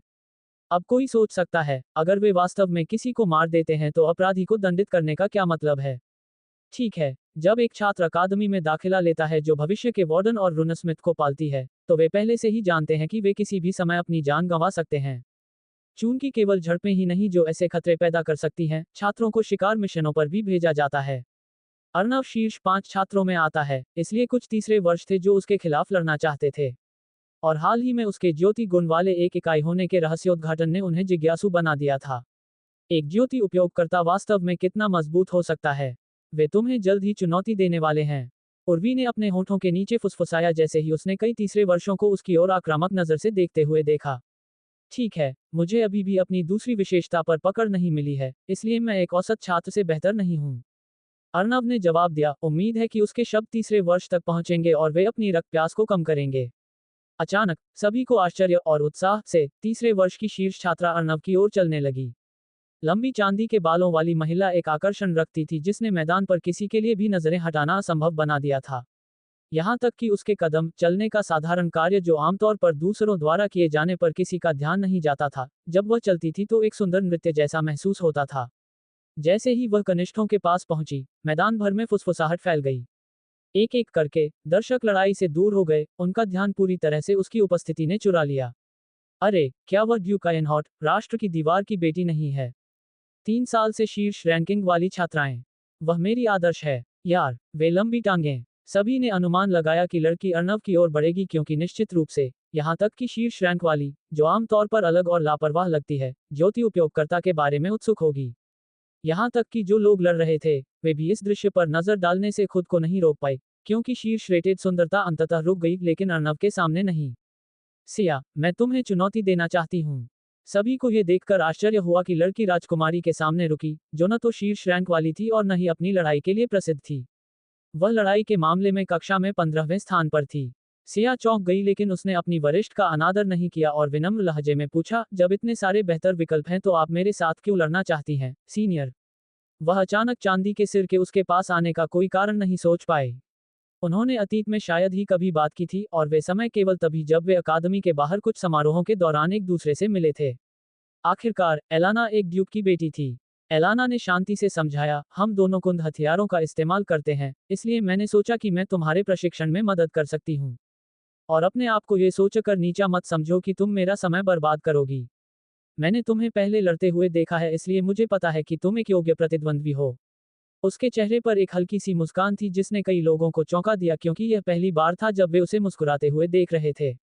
इस तरह के कोमल दृष्टिकोण ने सिया के लिए तर्क की कोई गुंजाइश नहीं छोड़ी। वह एक वरिष्ठ की दयालुता को अस्वीकार नहीं कर सकती थी। और चूंकि उसे वैसे भी किसी से लड़ना था, उसे किसी ऐसे व्यक्ति के साथ करना चाहिए जो उसकी कमजोरियों को दूर करने में मदद कर सके। ठीक है, सीनियर, तो कृपया मुझे अच्छे से सिखाएं। एलाना ने सिर हिलाया इससे पहले कि वह मुड़ी और दूर चलने लगी। जैसे ही उसकी पीठ सिया की ओर मुड़ी, मुस्कान फीकी पड़ गई जैसे उसने कभी अपने होठों को मुड़ने नहीं दिया था। उसकी आंखें अंधेरी हो गईं, एक ऐसी भावना का उत्सर्जन हुआ जिसने दर्शकों को झकझोर दिया। अगर उसके सालों के प्रशिक्षण के लिए नहीं होता, तो वह अपने माना पर नियंत्रण खो सकती थी और उसका रक्त प्यास लीक हो जाता। वह लड़की को मारने नहीं जा रही थी लेकिन निश्चित रूप से आज वह समझेगी कि उसने जिस आदमी को एलाना इतना चाहती है, उसे बदनाम करके कितनी गंभीर गलती की है। मुझे उम्मीद है कि आप आज मेरा प्रदर्शन देखेंगे, प्रोफेसर। लेखांश अपने कार्यालय में बैठा था, उसके हाथों में रुन के बारे में एक किताब खुली थी। वह कुछ नया सीखने के लिए इसे नहीं पढ़ रहा था। इसके बजाय, वह इसकी लेखन शैली की तुलना उन किताबों से कर रहा था जिनका उसने समय कक्ष में अध्ययन किया था। और ईमानदारी से, ये निराशाजनक था। इन किताबों ने हर चीज को जरूरत से ज्यादा जटिल महसूस कराया।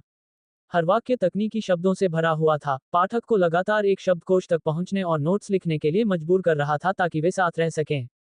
इसके विपरीत, सिस्टम द्वारा प्रदान की गई किताब ऐसा महसूस हुआ जैसे उसे वास्तविक देखभाल के साथ लिखा गया था। इसने सीधे बात की, अवधारणाओं को स्पष्ट रूप से समझाया, आरेख शामिल किए, उदाहरण, यहाँ तक कि प्रलेखित विफलताएं भी। इसने पाठक को प्रक्रिया के माध्यम से मार्गदर्शन किया, लगभग एक रोगी संरक्षक की तरह, उन्हें ये पहचानने में मदद की कि वे कहाँ गलत हो सकते हैं और कैसे सुधार कर सकते हैं। ये लोगों को भ्रमित करने के लिए बनाया गया लगता है, जबकि असली ज्ञान बंद रखा जाता है, लेखांश ने सोचा, जैसे ही उसकी आंखें कवर पर पड़ी, विशेष रूप से उस पर मुद्रित मंत्र शिखर संघ का प्रतीक। रुनस्मिथिंग पर हर किताब संघ द्वारा प्रकाशित लगती थी। इस दुनिया में संघ केवल संस्थाएं नहीं थीं, वे ब्रांड थे, जादुई शस्त्रों के बड़े उत्पादक। अधिकांश हथियार आपूर्ति कंपनियों के उनके साथ सौदे जुड़े हुए थे, खासकर प्रथम डिग्री उपकरणों के लिए। मानकीकृत, बड़े पैमाने पर उत्पादित और बेचने के लिए तैयार। लेकिन पहले सूत्र से परे कुछ भी। उसके लिए एक सच्चे रुनस्मिथ के हाथों की आवश्यकता थी, एक असली वाले की। और लागत, अकेले दूसरे सूत्र को उत्कीर्ण करने में लगभग 3000 स्वर्ण मुद्राएं लगती हैं। लेखांश ने सोचा, और अगर यह संघ के मास्टर द्वारा किया जाता है, तो शायद 10 गुना ज्यादा। उसने धीरे धीरे किताब बंद कर दी। दुनिया की व्यवस्था का वजन उसके दिमाग में भारी पड़ रहा था। संदर्भ के लिए, 10 स्वर्ण मुद्राएं एक मध्यम वर्ग के परिवार के लिए 1 महीने तक जीवित रहने के लिए पर्याप्त हैं। तो हाँ, रुनस्मिथ रोजाना एक भाग्य कमाते हैं।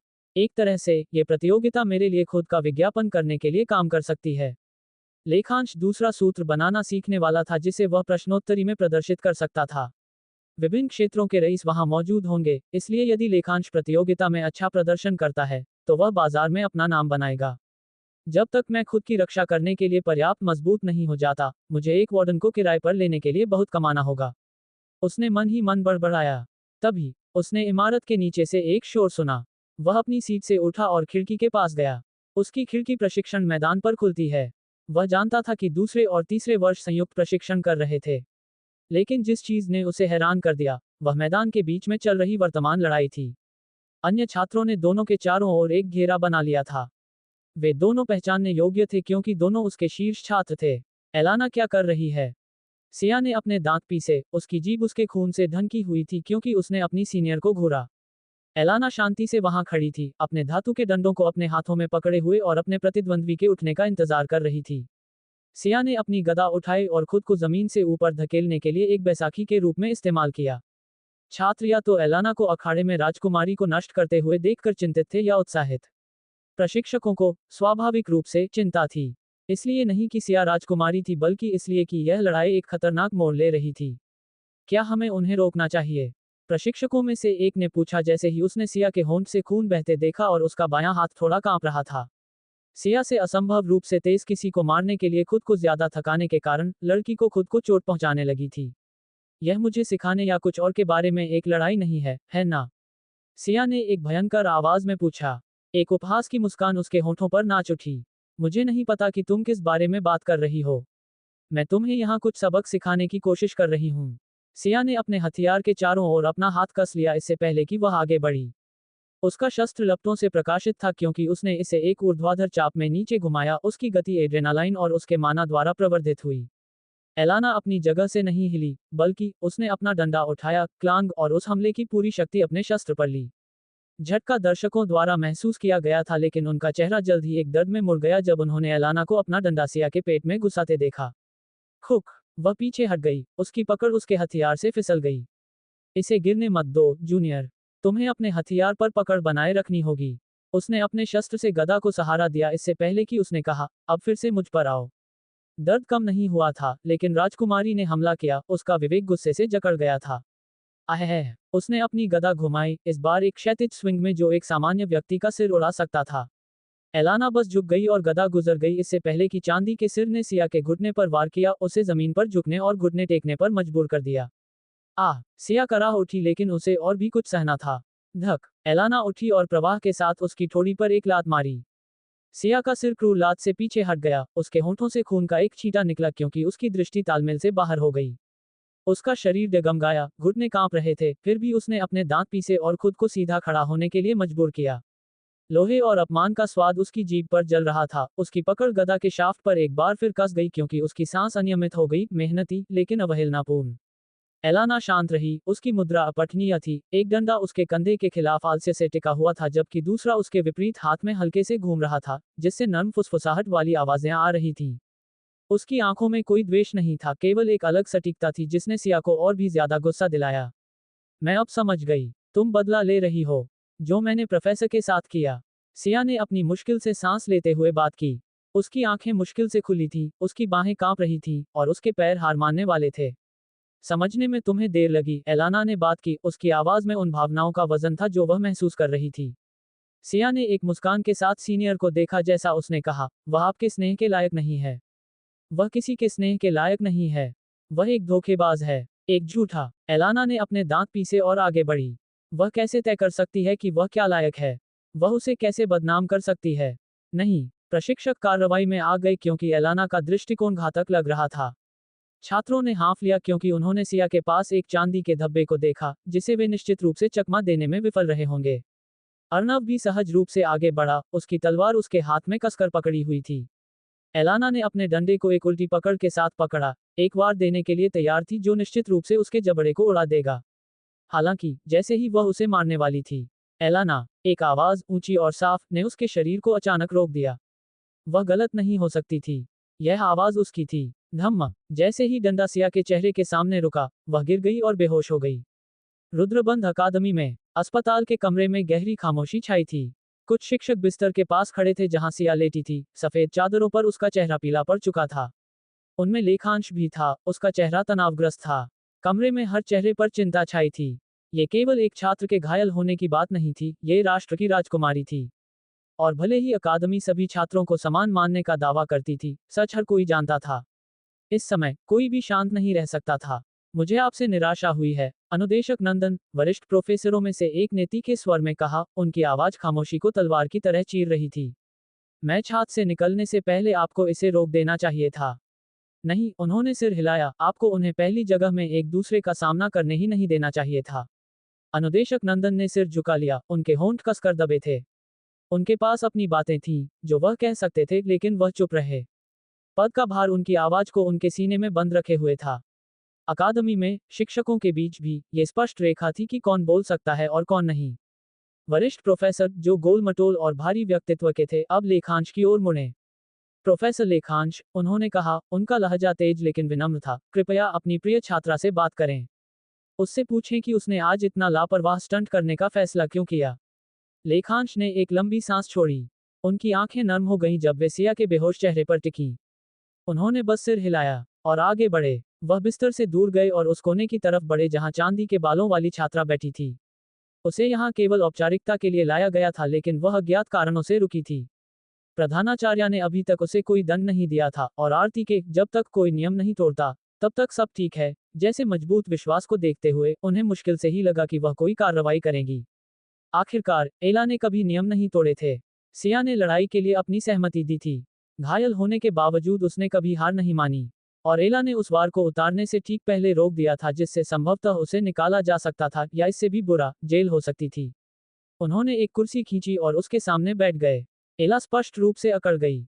उसने जो शांत अलगाव कवच की तरह पहन रखा था, वह उसके आसन से फीका पड़ गया। उसकी जगह घबराहट की एक लहर दौड़ गई जब उसने लेखांश को देखा।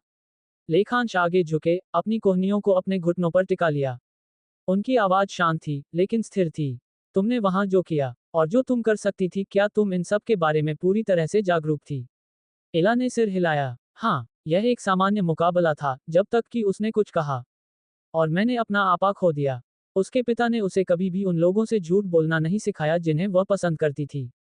अजनबियों को मूर्ख बनाना एक बात थी, जिसका वह सम्मान करती थी, उससे झूठ बोलना, वह ऐसा नहीं कर सकती थी। लेखांश ने एक गहरी सांस ली, उनकी निगाहें उस पर टिकी थीं। तुम जानती थी कि अगर वह वार उतरता तो क्या हो सकता था? उसने फिर से सिर हिलाया। निचला जबड़ा टूट जाता, 1 महीने में ठीक हो जाता। इस बार उसकी आवाज में जरा भी हिचकिचाहट नहीं थी। भले ही उसने अपना आपा खो दिया हो, उसका वार जानबूझकर सटीक था। अगर उसमें इतना नियंत्रण नहीं होता, तो अब तक कई छात्र गायब हो चुके होते। लेखांश ने एक लंबी आह भरी। एला, सुनो, तुम्हारे पास एक तेज दिमाग है और एक उज्जवल भविष्य है। उस प्रतिभा को ऐसे कदम उठाकर बर्बाद मत करो जिसका तुम्हें भविष्य में पछतावा हो।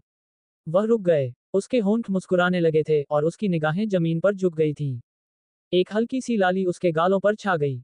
क्या? उन्होंने पूछा, चकित होकर। उसने ऊपर देखा, शर्मीली लेकिन साहसी। मेरी और तारीफ कीजिए, उसने धीरे से कहा। लेखांश अकड़ गए, पूरी तरह से हैरान। ये लड़की क्या कह रही थी? कुछ क्षण की चुप्पी के बाद उन्होंने फिर से ध्यान केंद्रित किया और पूछा, उसने वास्तव में क्या कहा था जिससे तुम्हारा आपा खो गया? मुस्कान एला के चेहरे से गायब हो गई। उसकी आंखें ब्लेड की तरह तेज हो गईं। उसने उस व्यक्ति का अपमान किया जिसका मैं सम्मान करती हूँ, उसने कहा, आवाज धीमी लेकिन तीव्र। और वह अस्वीकार्य है। लेखांश को वास्तव में कोई अंदाजा नहीं था कि वह व्यक्ति कौन था। लेकिन चून की बात सम्मान पर आ गई थी, उन्होंने सोचा कि यह उसके पिता होंगे।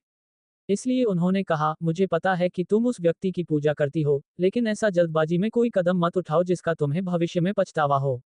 लेखांश कुर्सी से उठे और अपना हाथ उसके सिर पर रखा। मैं अपनी पसंदीदा छात्रा से अलग नहीं होना चाहता। अब थोड़ा आराम करो। इतना कहकर वह दूर चले गए और सिया के बिस्तर पर लौट आए। एला ने अपने होंठ काट लिए। उनकी गर्मी अभी भी महसूस हो रही थी। और वे शब्द, पसंदीदा छात्रा, मैं उनकी पसंदीदा हूँ। उसका फूला हुआ सीना तेजी से ऊपर नीचे होने लगा। उसका चेहरा गर्म था और गर्मी के कारण उसे लगा कि उसके पैरों के बीच कहीं पसीना जमा हो रहा है। उसने चारों ओर देखा, और यह सुनिश्चित करने के बाद कि कोई नहीं देख रहा है, वह तेजी से शौचालय के अंदर चली गई। लेखांश जल्द ही अपने कार्यालय लौट आए। सिया ठीक थी और कल तक ठीक हो जाएगी। इस दुनिया में एक चीज थी जिसे पोषक औषधि कहा जाता था, लेकिन इसे केवल प्रकाश तत्व का उपयोगकर्ता ही बना सकता था, इसलिए यह इस दुनिया में एक विलासिता थी। इससे ये पता चलता है कि राजकुमारी होने के बावजूद उसे तुरंत ठीक होने के लिए पोषक औषधि नहीं दी गई। अकादमी के पास कुछ हैं, लेकिन वे उन्हें आपात स्थितियों के लिए रखते हैं। लेखांश उनकी सही कीमत नहीं जानते थे, लेकिन वह निकट भविष्य में उन्हें खरीदने के बारे में सोच रहे थे। क्या मुझे समय कक्ष में लौटना चाहिए या कार्य केंद्र पर कुछ समय अभ्यास करना चाहिए? जबकि वह अपने विचारों के बीच उलझे हुए थे, किसी ने उनके दरवाजे पर दस्तक दी। कौन है? लेखांश ने पूछा। मैं हूँ, सर अर्नव। लेखांश ने आंखें घुमाई। सच में, ये लड़का बेचैन है। थोड़ी देर रुककर, उन्होंने कहा, अंदर आओ। दूसरी तरफ से, परिचित काले बालों वाला लड़का कमरे के अंदर आया। लेखांश ने जानबूझकर एक यादृच्छिक फाइल खोली, ठीक उसी समय जब उसने दरवाजा खोला। जैसे ही अर्नव अंदर आया, लेखांश ने कहा, अगर यह छात्रा सिया के बारे में है, तो तुमने गलत दरवाजे पर दस्तक दी है। उन्हें यकीन था, ये देखते हुए कि वह मोटा कितना पागल था, प्रोफेसर लेस्टर एक बेहतर विकल्प होने चाहिए जिससे वह शिकायत कर सकता था। मैं सिया के बारे में बात करने नहीं आया हूँ, प्रोफेसर। वरिष्ठ हेला के खिलाफ लड़ना उसकी अपनी पसंद थी। अर्नव मेज के सामने खड़ा होकर बोला, उसके हाथ उसकी पीठ के पीछे बंधे थे। लेखांश की भौहें उठी जब उन्होंने फाइल से ऊपर देखा और उससे पूछा, तो तुम यहाँ क्यों हो? आपकी मदद का अनुरोध करने के लिए। मैं प्रोफेसर लेखांश से अपनी तलवार पर रुद्राक्ष अंकित करवाना चाहता हूँ। लेखांश हैरान रह गए, लेकिन इससे पहले कि वह कुछ कह पाते, लड़के ने जारी रखा, जिस तलवार पर आपने रुद्राक्ष अंकित किए थे, वह बस परिपूर्ण थी। वह मेरे हाथ में इतनी सही लगी जैसे कि वह मेरे शरीर का ही एक हिस्सा हो। मुझे उस पर अत्यधिक जादुई ऊर्जा लगाने की आवश्यकता नहीं पड़ी। मुझे बस इतना पता है कि अगर मेरे पास ऐसा अस्त्र होगा तो मैं बेहतर प्रशिक्षण ले सकता हूँ। लेखांश ने गुनगुनाया और अपनी कुर्सी पर वापस झुक गए। वह अस्त्र, उनका वास्तविक पहला अस्त्र, लड़के को बहुत पसंद आया। खैर, अर्नव और उस लाल बालों वाले सैनिक की प्रतिक्रिया को देखते हुए, ऐसा लगता है कि लेखांश वास्तव में अच्छे अस्त्रों को ट्यून करते हैं। हालांकि, तुम नियमों से वाकिफ हो। कक्षा में न रहते हुए रुद्राक्ष अंकित करने की अनुमति नहीं है। शिक्षकों को कक्षा के बाहर छात्रों को उनके अस्त्रों में मदद करने की अनुमति नहीं है, और इसीलिए वह मदद नहीं कर सकते थे। मैं आपको भुगतान कर सकता हूँ। अर्नव ने पेशकश की, उसके स्वर में हताशा स्पष्ट थी। बेहतर प्रदर्शन के लिए उसे वास्तव में इस तरह के उत्कृष्ट समाकलन की आवश्यकता है। लेखांश ने सिर हिलाया, मैं एक छात्र से पैसे नहीं ले सकता। अर्नव के कंधे निराशा में झुक गए। वह वास्तव में इसकी उम्मीद कर रहा था। लेकिन फिर, हालांकि, अगर तुम्हारे पास मुझे देने के लिए कुछ और है, जैसे कोई किताब या ग्रंथ, तो मैं तुम्हारी मदद कर सकता हूँ। यहाँ अनभिज्ञता दिखाना कुंजी थी। हालांकि, उन्होंने संकेत दिया कि वह क्या चाहते थे। अर्नव अचानक उछल पड़ा जैसे उसने कहा, मुझे लगता है कि मैं आपको कुछ प्रदान कर सकता हूँ। लेखांश को ठीक से पता था कि अर्नव के कब्जे में क्या था, एक तलवार कला की किताब जिसका वह भविष्य में उपयोग कर पाएगा। आखिरकार, अब तक वह प्राचीन भाषा को पूरी तरह से नहीं समझते थे, लेखांश के विपरीत। अर्नव को वास्तव में एक अनुभवी सैनिक द्वारा सिखाया गया था, या कम से कम वह ऐसा मानता है। लेकिन वास्तव में, उसे उसके पूर्वज द्वारा प्रशिक्षित किया गया था, वही तलवारबाज जिसने इतने साल पहले अंधकार का अंत किया था। अर्नव उस नायक का पुनर्जन्म था जिसने खलनायक को हराया था। उसका विकास असीम है। मूल रूप से उसकी केवल अग्नि तत्व के साथ ही आत्मीयता थी, लेकिन जल्द ही उसने पाया कि वह प्रकाश तत्व का भी उपयोग कर सकता है। भविष्य में, वह अन्य तत्वों का भी उपयोग कर पाएगा। उसके पास एक ईश्वर प्रदत्त प्रतिभा है जिसका उदय दूसरों से ऊपर होना तय था, न केवल अपने गुरु या प्रतिभा के कारण, बल्कि भाग्य के कवच के कारण भी। आरती और एला सहित कई लोग लेखांश के आसपास मरने वाले थे, लेकिन अर्नव और उर्वशी, जिन्हें दो मुख्य पात्रों के रूप में माना जाता है, को कुछ नहीं होगा। अब, यदि संभव हो, तो अपनी सुरक्षा सुनिश्चित करने के बाद, लेखांश आरती की रक्षा करने की कोशिश करेंगे। न केवल उनके साथ अपने करीबी रिश्ते के कारण, बल्कि उस समर्थन के कारण भी जो उन्होंने तब दिखाया जब दुनिया उनके खिलाफ थी। क्या ये काफी अच्छा है? अर्नव ने घबराए हुए पूछा, क्योंकि उसने देखा कि लेखांश काफी देर से किताब का आकलन कर रहे थे। लेखांश ने अपनी भौहें उठाईं, इससे पहले कि वह काले बालों वाले किशोर की ओर देखते और सिर हिलाते। हाँ, ये ठीक रहेगा। ये, जैसा कि अपेक्षित था, 3 बुनियादी तलवारबाज तकनीकों के लिए मार्गदर्शिका थी। सच है, वह एक भला का उपयोग करना चाहते थे, लेकिन तुलना में तलवार में महारत हासिल करना आसान था, और उन्हें पता नहीं था कि वह भाला चलाने की कला के लिए इतनी विस्तृत मार्गदर्शिका कहाँ पा सकते हैं। सर, क्या मैं पूछ सकता हूँ कि इसमें क्या लिखा है? अर्नव ने उत्सुक आवाज में पूछा। लेखांश ने उसे स्पष्ट रूप से बताया, बस रुद्राक्ष के लिए कुछ प्राचीन लिपि। उन्होंने झूठ बोला, क्योंकि अगर उन्होंने रुद्राक्ष विद्या के अलावा किसी और चीज में रुचि दिखाई होती तो इससे संदेह पैदा होता। आखिरकार लेखांश एक योद्धा नहीं थे। वैसे भी तुम चाहते हो कि मैं तुम्हारे हथियार पर रुद्राक्ष अंकित करूं, है ना? तुम्हारा हथियार किस सामग्री से गढ़ा गया था? मित्रिल, उसने गर्व से अपनी छाती फुलाकर सूचित किया। उस हल्के अहंकार का कारण यह था कि उसने अपनी खुद की कमाई से तलवार खरीदी थी। लेखांश उसमें दिलचस्पी नहीं ले रहे थे, जैसा कि उन्होंने कहा, ठीक है, 3 घंटे में मेरे कार्यशाला में मिलना। अर्णव ने सिर हिलाया, धन्यवाद सर। लेखांश समय कक्ष में थे। अर्णव के जाते ही वह यहाँ आ गए थे। इसका कारण उनकी बच्चों जैसी जिज्ञासा थी। वह झूठ नहीं बोलेंगे। तलवारों और जादू की दुनिया में पुनर्जन्म होने के बाद वह भी अति शक्तिशाली बनना चाहते थे, न केवल अपने अस्तित्व के लिए, बल्कि रैंकों में ऊपर उठने के लिए भी। ये हर उस व्यक्ति की कल्पना थी जो नियमित रूप से फैंटेसी उपन्यास पढ़ता था। उनके पास प्रतिभा थी और एक योद्धा के लिए उपयुक्त शरीर था। लेकिन बस यही, शरीर के पिछले मालिक ने अपना ध्यान अध्ययन पर केंद्रित कर दिया था क्योंकि उन्होंने इस क्षेत्र को चुना था। और रुद्राक्ष के बारे में पढ़ाने के लिए शारीरिक शक्ति की मांग नहीं थी। हालांकि अब चीजें अलग हैं। चलो देखते हैं यह क्या कहता है। लेखांश समय कक्ष की अभ्यास गैलरी में खड़े थे। कक्ष का ये खंड बस एक लकड़ी के फर्श और एक लटकती हुई पंचिंग बैग के साथ एक लंबी गैलरी थी। बाईं ओर प्रशिक्षण गुड़िया थी जिनके सिर हेलमेट से ढके थे, शायद तलवारबाजी का अभ्यास करने के लिए। और लकड़ी से बने कई हथियार रैक पर रखे हुए थे। लेखांश ने पहला पन्ना खोला और अपने हाथ में एक तलवार ली। पहला कदम, त्वरित प्रहार। यह एक तलवार तकनीक है जहां उपयोगकर्ता अपनी तलवार को म्यान से तेजी से निकालता है और एक ही सहज गति में हमला करता है। ये सब गति और सटीकता के बारे में है, दुश्मन को प्रतिक्रिया करने से पहले मारना। घिसा पिटा लगता है लेकिन काम करेगा।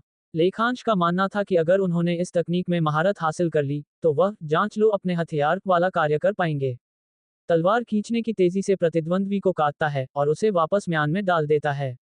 हाँ, यही इसका सार है। पन्ना पलटते हुए वह सोच रहे थे कि इस बात का विस्तृत तरीका होगा कि वह तकनीक का उपयोग कैसे कर सकते हैं।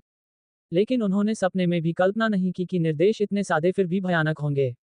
अपनी तलवार को म्यान से बाहर निकालो। इसे तिरछे काटो। इसे वापस अंदर डालो। ये 100 बार 5 सांसों में करो। इस कदम को हासिल करने के बाद ही अगले कदम पर बढ़ो।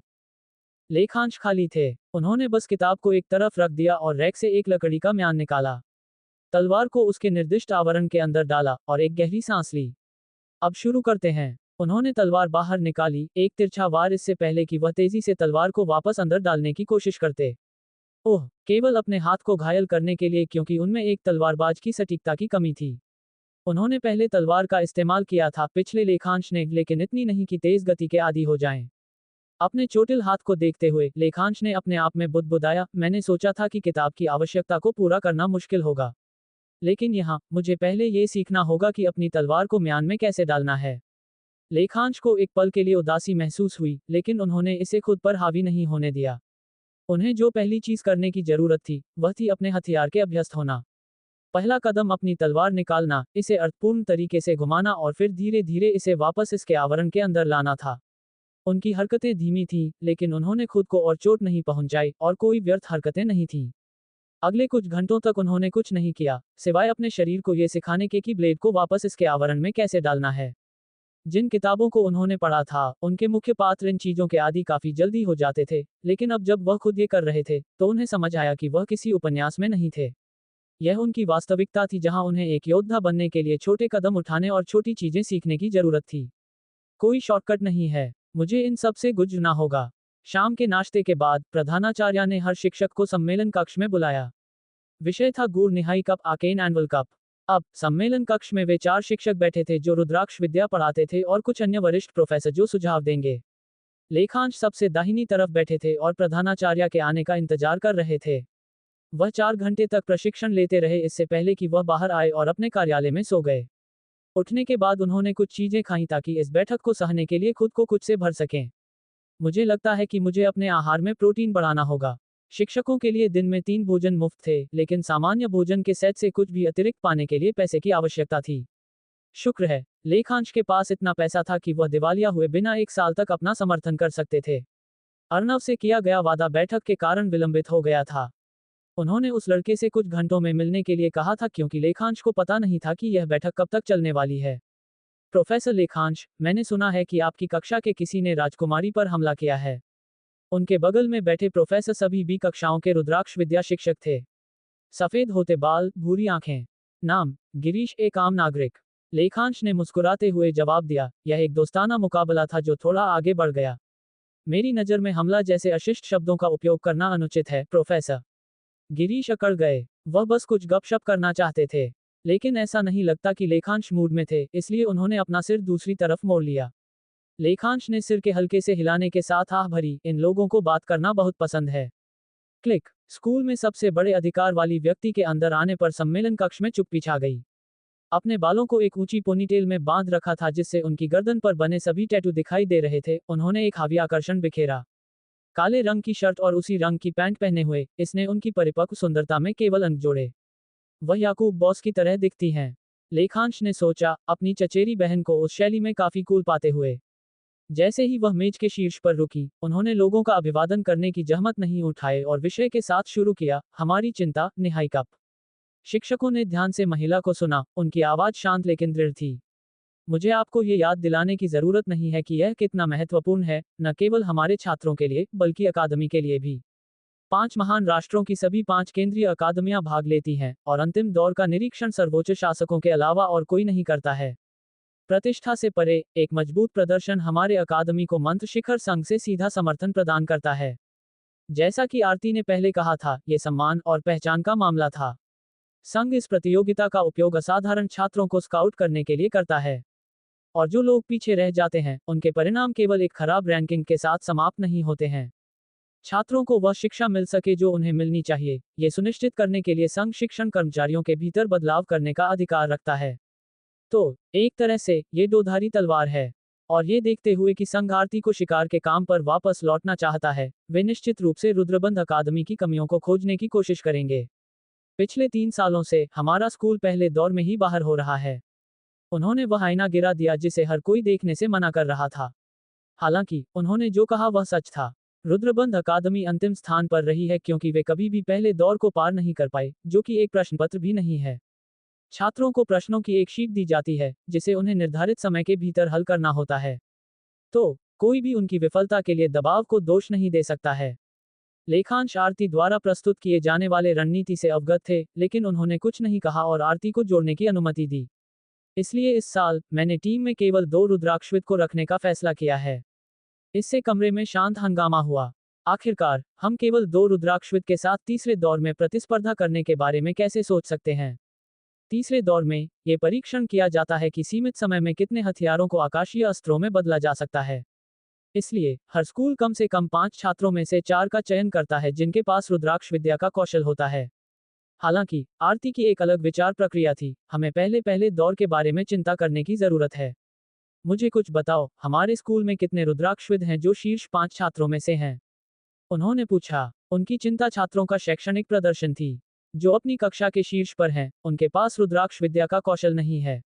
और जिनके पास है, वे शीर्ष के आसपास कहीं नहीं हैं। किसी भी प्रोफेसर ने उनकी राय के खिलाफ कुछ नहीं कहा, क्योंकि उन्होंने जो प्रस्तावित किया वह धीरे धीरे तर्कसंगत लगने लगा। यह एक दोधारी तलवार है। वरिष्ठ प्रोफेसर जो अस्पताल के कमरे में अनुदेशक पर चिल्ला रहे थे, अचानक बोल पड़े, अगर हम कौशल पर ज्ञान को प्राथमिकता देते हैं तो हम वास्तव में पहले 2 दौर जीत सकते हैं। लेकिन अंतिम दौर में अगर दूसरों को हमारे अजीब छात्र चयन के बारे में पता चलता है तो हम खुद को मूर्ख बना देंगे। लेखांश खुद को बीच में टोकने से नहीं रोक सके। मुझे यकीन है कि वह अपमान पहले चरण में बाहर होने की तुलना में कहीं अधिक स्वीकार्य होगा, प्रोफेसर लेस्टर। मोटे आदमी ने लेखांश को घूर कर देखा, लेकिन पलटवार नहीं किया क्योंकि प्रधानाचार्य की भी यही सोच थी, वह सही है। हम केवल भविष्य के बारे में चिंता कर सकते हैं जब हम उस दिन को देखने के लिए जीवित रहें। कुर्सी पर बैठते हुए उन्होंने घोषणा की, इस सप्ताह के अंत तक अपने शीर्ष छात्रों का चयन करें और उन्हें लेखांश को सौंप दें। और प्रोफेसर लेखांश, 2 रुद्राक्षविदों का चयन आप पर होगा। आदमी ने सहमति में सिर हिलाया। उनके मन में पहले से ही कई उम्मीदवार थे, लेकिन वह उन 2 का चयन करेंगे जिनमें सबसे ज्यादा चमकने की क्षमता है। कोई आपत्ति? आरती ने पूछा, स्पष्ट रूप से चर्चा को समाप्त करने का इरादा रखते हुए। लेकिन फिर एक हाथ उठा। मुझे एक समस्या है, प्रधानाचार्य। मैं इसके बजाय हमारी टीम का मार्गदर्शक बनना चाहता हूं। जो लेखांश के बगल में बैठे थे, जो सभी भी कक्षाओं के लिए जिम्मेदार थे, बोल पड़े। आरती ने एक आह भरी, उन्हें मार्गदर्शक के रूप में देखना आचार्य अलंकार की इच्छा थी। और लेखांश ने कुछ दिन पहले खुद को साबित किया था। यह नहीं भूलना चाहिए कि वह छात्रों द्वारा काफी पसंद किए जाते हैं। एक मार्गदर्शक ऐसा व्यक्ति होना चाहिए जिससे छात्र चीजों पर चर्चा करने और मदद मांगने में संकोच न करें। लेखांश की एक प्रतिष्ठा है जो उन्हें भूमिका के लिए शीर्ष उम्मीदवार बनाती है। हालांकि प्रोफेसर लेखांश हाल ही में धोखाधड़ी के एक मामले में शामिल रहे हैं। मुझे पता है कि उन्होंने अपने कौशल को साबित किया, लेकिन उनका नाम अकादमियों के माध्यम से प्रसारित किया गया है, इसलिए उन्हें हमारी अकादमी को प्रस्तुत करने देना अनावश्यक हंगामा पैदा करेगा। उन शब्दों को अन्य अनुदेशकों से कुछ सिर हिलाने से मिला और प्रोफेसर लेस्टर उनमें से एक थे। इस बारे में बात नहीं करनी चाहिए, मैं अस्त्र के साथ दूसरा बंधन बना सकता हूँ। अगर वे वास्तव में हर अकादमी से अनुदेशक का आकलन करते हैं तो मैं सबसे अच्छा विकल्प हूँगा, शिक्षक ने अपने समर्थन में जोड़ा। प्रोफेसर गिरीश चारों में से एकमात्र रुद्राक्षविद थे जिनकी दूसरे सूत्र को बांधने में सबसे अधिक सफलता दर थी, इसलिए उन्होंने खुद को सर्वश्रेष्ठ विकल्प माना। हालांकि अगर ये दूसरे सूत्र के बारे में है तो मुझे विश्वास है कि मैं भी ऐसा कर सकता हूँ। लेखांश के बयान ने पूरे सम्मेलन कक्ष को शांत कर दिया, यहाँ तक कि आरती भी अविश्वास की भावना से उनकी ओर देख रही थी। हर एक प्रोफेसर ने आदमी को घूर कर देखा जैसे वे किसी भ्रमित मूर्ख को देख रहे हों।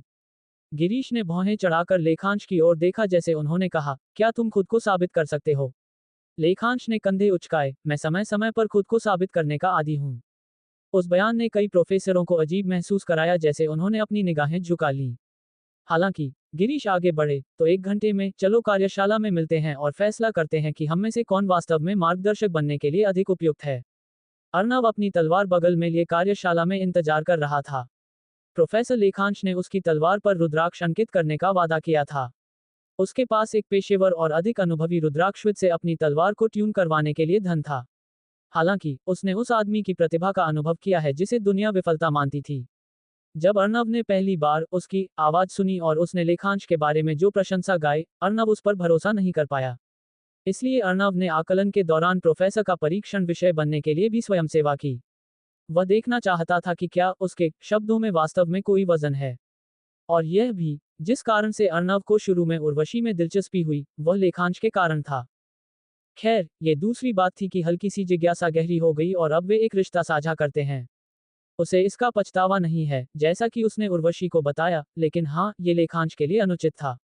एक बड़ी संभावना थी कि जो हुआ उसके बाद लेखांश अर्नव का चेहरा नहीं देखेंगे, हालांकि अर्नव लोगों को खुद के समान पैरामीटर पर माप रहा था। अर्नव के विपरीत, लेखांश एक परिपक्व व्यक्ति हैं। उन्होंने बस उर्वशी को अपनी भावनाओं के बारे में बताया और उसके साथ अपना रिश्ता तोड़ दिया। हालांकि चीजें वर्तमान में उनके बीच अजीब थीं, अर्नव जानता था कि भविष्य में, अगर ऐसे मौके आते हैं जहां अर्नव को लेखांश की मदद की आवश्यकता होती है, तो वह उन्हें मनाने के लिए उर्वशी की मदद ले सकता था। ये लगभग ऐसा लगता है जैसे मैं एक बुरा इंसान हूँ, लेकिन भविष्य में मुझे जिन संभावित चुनौतियों का सामना करना है, उन्हें देखते हुए मुझे लेखांश के अच्छे पक्ष पर बने रहना होगा। खनक, कार्यशाला के दरवाजे खुले और अचानक कई आकृतियां हॉल में प्रवेश कर गईं, अर्नव को चौंकाते हुए। उसने शिक्षकों और प्रधानाचार्य को एक मूर्खतापूर्ण अभिव्यक्ति के साथ देखा। ओह अर्नव, हम अपना व्याख्यान अगली बार जारी रखेंगे। लेखांश आगे बढ़े और तुरंत वे शब्द बोले इससे पहले कि कोई उनसे कुछ पूछ पाता। जैसा कि पहले उल्लेख किया गया था, कक्षा के बाहर किसी के अस्त्र को ट्यून करने की अनुमति नहीं थी, इसलिए लेखांश ने नाटक किया कि वे एक व्याख्यान जारी रखने वाले थे। अर्नव ने भी साथ दिया और सिर हिलाया, ठीक है प्रोफेसर, लेकिन यहाँ क्या हो रहा है? गिरीश ने उसे बताया, एक सरल परीक्षण ये देखने के लिए कि मार्गदर्शक के रूप में कौन बेहतर होगा। क्या प्रोफेसर लेखांश सबसे अच्छा विकल्प नहीं है? अर्नव लगभग सहज रूप से बोल पड़ा, जिससे गिरीश की आंखें संकीर्ण हो गईं। कुछ प्रोफेसर दबे स्वर में हंसे जबकि आरती ने मुस्कुराहट के साथ अपनी भौहें उठाईं। अर्नव लेखांश की ओर मुड़ा और कहा, प्रोफेसर, क्या आप रुद्राक्ष विद्या करने जा रहे हैं? क्या मैं देख सकता हूँ? कृपया। पिछली बार अर्नव रुद्राक्ष विद्या के उस अद्वितीय तरीके को नहीं देख सका था जिसे लेखांश ने प्रदर्शित किया था, इसलिए वह इस बार देखना चाहता था। लेखांश ने कंधे उचकाए, मुझे कोई आपत्ति नहीं है, बस एक कोने में रहो और बोलो मत। आदमी ने कहा जैसे उसने अपना कोट उतारा और अपने लंबे बालों को एक अव्यवस्थित जूड़े में बांधने के लिए इकट्ठा किया। कुछ आकस्मिक हरकतें थीं, लेकिन कुछ महिला प्रोफेसर और एक निश्चित चांदी के बालों वाली छात्रा उस आदमी को घूरने से खुद को रोक नहीं पाईं। लेखांश की इतनी सुंदर उपस्थिति और परिष्कृत हरकतें थीं कि यहाँ तक कि आकस्मिक हाव भाव भी काफी आंखों को आकर्षित करने वाले लगे। ठीक है, श्री लेखांश, अपना विषय चुने, गिरीश बोले जैसे उन्होंने भी अपना कोट उतारा और प्रतियोगिता के लिए तैयार हो गए। बाकी सभी प्रोफेसरों ने उन दोनों को कुछ जगह देने के लिए पीछे हट गए। आप मेरे लिए एक क्यों नहीं चुनते? लेखांश ने सादे तौर पर कहा जैसे उन्होंने अपना चश्मा साफ किया। यहाँ काफी धूल थी। गिरीश मुस्कुराए, गलत कदम। प्रोफेसर नीना, क्या आप? हाँ, जीव विज्ञान की लाल बालों वाली प्रोफेसर ने तुरंत सिर हिलाया और आगे बढ़ी। उनका उत्साह देखकर अन्य प्रोफेसरों ने उन्हें एक खाली नजर दी। उन्होंने अपना उत्साह छिपाने की कोशिश भी नहीं की। आह, रुको, प्रोफेसर नीना। जैसे ही वह बैठने वाली थी, लेखांश ने उन्हें रोक दिया और महिला के पास पहुंचे। नीना काफी लंबी थी, लेकिन लेखांश के सामने वह अभी भी एक सिर छोटी थी। जब लेखांश एक मुस्कान के साथ उनके सामने खड़े हुए, अपना हाथ अपनी जेब के अंदर डाला और एक रुमाल निकाला, इससे पहले कि उन्होंने इसे कुर्सी पर रखा, तो उनका चेहरा गर्म हो गया। इस पूरे समय नीना की आंखें उनसे भटकी नहीं। उनकी पलकें इतनी लंबी लग रही थी, इतने करीब से, और वह जबड़े की रेखा। आह, किनारे पर अर्नव एक मुस्कान के साथ आह भरने से खुद को नहीं रोक सका। क्या इस आदमी को पता है कि वह महिलाओं के साथ कितनी सहजता से छेड़खानी करता है? शायद वह अतीत में खुद को संयमित रखते थे जब तक कि उनकी उर्वशी से सगाई नहीं हुई थी, क्योंकि हाल ही में उनका आकर्षण यहाँ तक कि उनके साथी प्रोफेसरों को भी नहीं बख्शता। धूल तुम्हारी प्यारी पोशाक को गंदा कर देती। अब कृपया बैठ जाओ, मिस नीना। उन्होंने महिला को आमंत्रित किया और नीना एक स्तब्धता में बैठ गईं। गिरीश अपने दांत पीस रहे थे। यह क्या था? एक किशोर रोमांस उपन्यास का एक दृश्य। बस परीक्षण शुरू करो। गिरीश ने मांग की। लेखांश मुस्कुराए, वह ठीक से जानते थे कि इस तरह का उत्साह किस वजह से हुआ। लेकिन उन्होंने आदमी को आंख उठाकर भी नहीं देखा और अपनी गति पर जारी रहे। अपनी रुद्राक्ष पेंसिल निकालते हुए उन्होंने उससे कहा, तुम किस हथियार को पसंद करती हो? एक छड़ी। हो, मेरा मेरा मतलब एक कर्मदंड। उसने तुरंत खुद को ठीक किया। गंभीरता से, वह क्या सोच रही थी? आरती ने आंखें घुमाई। एक छात्र को रुकने के लिए कहने के बाद वह क्या कर रहे थे? लेखांश ने पास के हथियार रैक से एक कर्मदंड निकाला और महिला को सौंप दिया। उनका चेहरा गंभीर हो गया जैसे उन्होंने अपनी रुद्राक्ष पेंसिल को हवा में घुमाया, और तुरंत उनके पीछे 4 प्रतीक दिखाई दिए, हल्का चमकते हुए और धीरे धीरे घूमते हुए। अर्नव ने प्रक्रिया को उत्सुकता से देखा। उसने पहले भी रुद्राक्षविदों को देखा है, उनमें से बहुतों को। हालांकि वे सभी किसी की आत्मीयता जानने के लिए जादू क्रिस्टल का उपयोग करते थे। ये निश्चित रूप से नया था। सबने देखा कि जल तत्व नीना को प्रतिक्रिया दे रहा था, जिसने गिरीश को बोलने का मौका दिया। जैसा कि आप देख सकते हैं, प्रधानाचार्य, एक साधारण आत्मीयता को समझने के लिए ही उन्हें इतना समय लगा, भले ही यह एक जादू क्रिस्टल द्वारा एक पल में किया जा सकता था। क्या होगा अगर प्रतियोगिता समय के बारे में है? क्या तुम चुप रह सकते हो? लेखांश ने अचानक सफेद बालों वाले आदमी को डांटा, जिससे वह चौंक गया। आरती ने भौहें चढ़ाईं। क्या कोई समस्या है, लेखांश? वह देख सकती थी कि वह किसी कारण से चुपचाप नीना की आत्मीयता का अवलोकन कर रहे थे। लेखांश ने उनसे कुछ नहीं कहा और अपने विषय से पूछा, तुम आमतौर पर कौन सा मंत्र उपयोग करती हो? नीना ने भ्रम में पलक झपकाई, लेकिन उन्हें तुरंत जवाब दिया, जल तरंग और जल ढाल। जल आत्मीयता सबसे कमजोर है, इसीलिए वह कई आक्रामक मंत्रों का उपयोग नहीं कर सकती थी। इसलिए नीना ने खुद को एक कमजोर योद्धा माना और एक सैनिक के रूप में अच्छा प्रदर्शन करने में विफल रही, अंत में एक शिक्षक की नौकरी का सहारा लिया। हालांकि लेखांश का उनकी आत्मीयता का एक अलग दृष्टिकोण था। तुम्हारी एक संकर आत्मीयता है। नीना की प्रतिक्रिया समझने योग्य थी, क्योंकि न केवल वह बल्कि कार्यशाला में हर कोई उस शब्द से अनजान था। गिरीश को विश्वास नहीं हो रहा था कि वह अचानक क्या बकवास कर रहे थे, इसलिए वह कुछ कहने ही वाले थे। लेकिन आरती ने अपना हाथ उठाया और सिर हिलाया, उन्हें चुप रहने के लिए कहा। गिरीश को विश्वास नहीं हो रहा था कि वह इतना खुला पक्षपात दिखा रही थी, इसलिए उन्होंने कुछ समर्थन हासिल करने के लिए दूसरों की ओर रुख किया। लेकिन वे सभी वर्तमान में लेखांश पर केंद्रित थे। इस बीच लेखांश ने नीना से कर्मदंड लिया और एक ऐसी गति से रुद्राक्ष लिखना शुरू कर दिया जिसका पालन करना मुश्किल था। और हास्यास्पद हिस्सा, उनकी आंखें कर्मदंड पर भी नहीं थीं। कुछ सेकंड के बाद उन्होंने विषय से कहा, मेरे साथ आओ। नीना को कुछ भी पूछने का समय नहीं मिला, क्योंकि उन्हें लेखांश द्वारा खींचा गया और बाकी लोग दोनों का अनुसरण करने लगे। गिरीश उनका अनुसरण करने वाले आखिरी थे।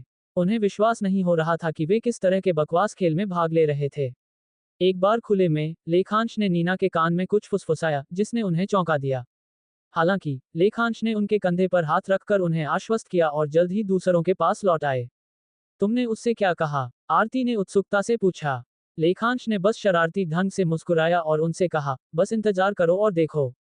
अर्नव भी दूसरों के साथ खड़ा था और बाकी लोगों की तरह उसने भी लाल बालों वाली महिला पर ध्यान केंद्रित किया। गिरीश मन ही मन एक लंबा भाषण तैयार कर रहे थे, जो नीना जो भी करने वाली थी, उसे खत्म करने के बाद कहना था। हालांकि उन्होंने अपने सबसे जंगली सपने में भी कल्पना नहीं की होगी कि वह एक नया मंत्र करेगी। नीना ने कर्मदंड को अपनी हथेली पर अभ्यास की सहजता के साथ घुमाया। पॉलिश की हुई लकड़ी एक धुंध की तरह घूम रही थी। उनकी उंगलियां लालित्य के साथ चलीं, आत्मविश्वासपूर्ण और सुनिश्चित। एक तेज गति के साथ उन्होंने करमदंड को इसके सिरे के पास पकड़ा और इसे अपने सिर के ऊपर ऊंचाई पर घुमाया, जिससे इसे एक तेज क्रांति मिली। गति से हवा हिल गई और उनकी आवाज शक्ति और स्पष्टता के साथ गूंज उठी। जल भंवर शब्द गरज की तरह गूंज उठा, हवा के माध्यम से लहरदार। करमदंड पर अंकित रुद्राक्ष प्रतिक्रिया में चमक उठे, पहले एक नर्म नीला चमक, फिर उज्ज्वल पानी के प्रकाश का एक स्पंदन। इसके बाद एक गड़गड़ाहट हुई। एक जल बवंडर आकाश में चक्कर लगाने लगा, उसका आधार झागदार लहरों के साथ मथ रहा था, उसकी आंख जादू के साथ हल्की चमक रही थी। भंवर के विशुद्ध बल ने झटके बाहर भेजे, धूल और पत्तों को वापस उड़ा दिया और यहां तक कि कुछ दर्शकों को भी हक्का बक्का कर दिया। युद्ध के मैदान में सांसें भर गईं। हर आंख लेखांश की ओर मुड़ गई जो गर्व से मुस्कुरा रहे थे। अगर तुम इसी तरह दांत पीसते रहे तो तुम्हारे दांत गिर जाएंगे, उनके साथी शिक्षक ने मजाक किया जैसे वे दोनों अपने कार्यालयों की ओर बढ़े। गिरीश मजबूती से अपनी मुट्ठी कस रहे थे, जैसे उन्होंने कहा, उसने मुझे खुद को साबित करने का मौका भी नहीं दिया और लेखांश को दूर ले गई। मैं तुम्हें बताता हूं, ये खुला पक्षपात है। नीना द्वारा लेखांश द्वारा अंकित रुद्राक्ष का उपयोग करके कौशल दिखाने के बाद अचानक प्रधानाचार्य ने उनसे कर्मदंड छीन लिया और लेखांश को प्रशिक्षण मैदान से दूर ले गईं। अन्य लोग नीना द्वारा रुद्राक्ष का उपयोग करके दिखाए गए हमले में इतने लीन थे कि उन्होंने कभी ध्यान नहीं दिया कि आरती अपने चचेरे भाई को दूर ले जा रही थी। केवल गिरीश ने ही ध्यान दिया। खैर, तुम इस तथ्य से इनकार नहीं कर सकते कि वह वास्तव में नीना में से कुछ बाहर लाए जिसे उसने भी चौंकाने वाला पाया। रुद्राक्ष की कला के माध्यम से किसी की छिपी हुई क्षमता को जागृत होते देखने से ज्यादा लुभावनी और क्या हो सकता है। लेखांश ने अब तक 2 बार ऐसा किया था, रुद्राक्ष विद्या में अपने कौशल को ऐसी चमक के साथ उजागर करना कि उसने उनके चारों ओर की दुनिया को हिला दिया। और दोनों बार ये स्पष्ट हो गया, लेखांश वह नहीं थे जिसकी तुलना दूसरों से की जा सकती थी। वह पूरी तरह से अपनी खुद की लीग में खड़े थे। वह एक अद्वितीय प्रतिभा हैं। यहां तक कि तुम भी उसका पक्ष ले रहे हो, कौशल। गिरीश ने तिरस्कार भरी नजर से शिकायत की। दूसरे ने कुछ कहने की कोशिश की, लेकिन गिरीश सुनने के लिए तैयार नहीं थे और अपने कार्यालय के कमरे में चले गए। क्लिक। जैसे ही दरवाजा उनके पीछे बंद हुआ, उनका हताश रवैया फीका पड़ गया, जैसे कि वह वास्तव में एक अभिनय कर रहे थे। तथ्य यह है कि वह वास्तव में थे। एक आह भरकर उन्होंने सिर हिलाया और जब वह अपनी मेज के पास पहुंचे, तो उन्होंने कहा, यह ठीक वैसा ही है जैसा तुमने कहा था। वह वास्तव में अद्वितीय है। कोई सोच सकता है कि कमरे में कोई नहीं था और गिरीश खुद से बात कर रहे थे, लेकिन वास्तव में कोई था अगर कोई कोने में ध्यान से देखता। अपने पीछे की दीवार के समान रंग के एक नकाब और एक चोगा में लिपटी हुई महिला मुस्कुराई। उसके लाल होंठ, उसके चेहरे का एकमात्र हिस्सा जो अनावृत था, धीरे धीरे मुड़े, एक ठंडी, जानकर मुस्कान बनाई।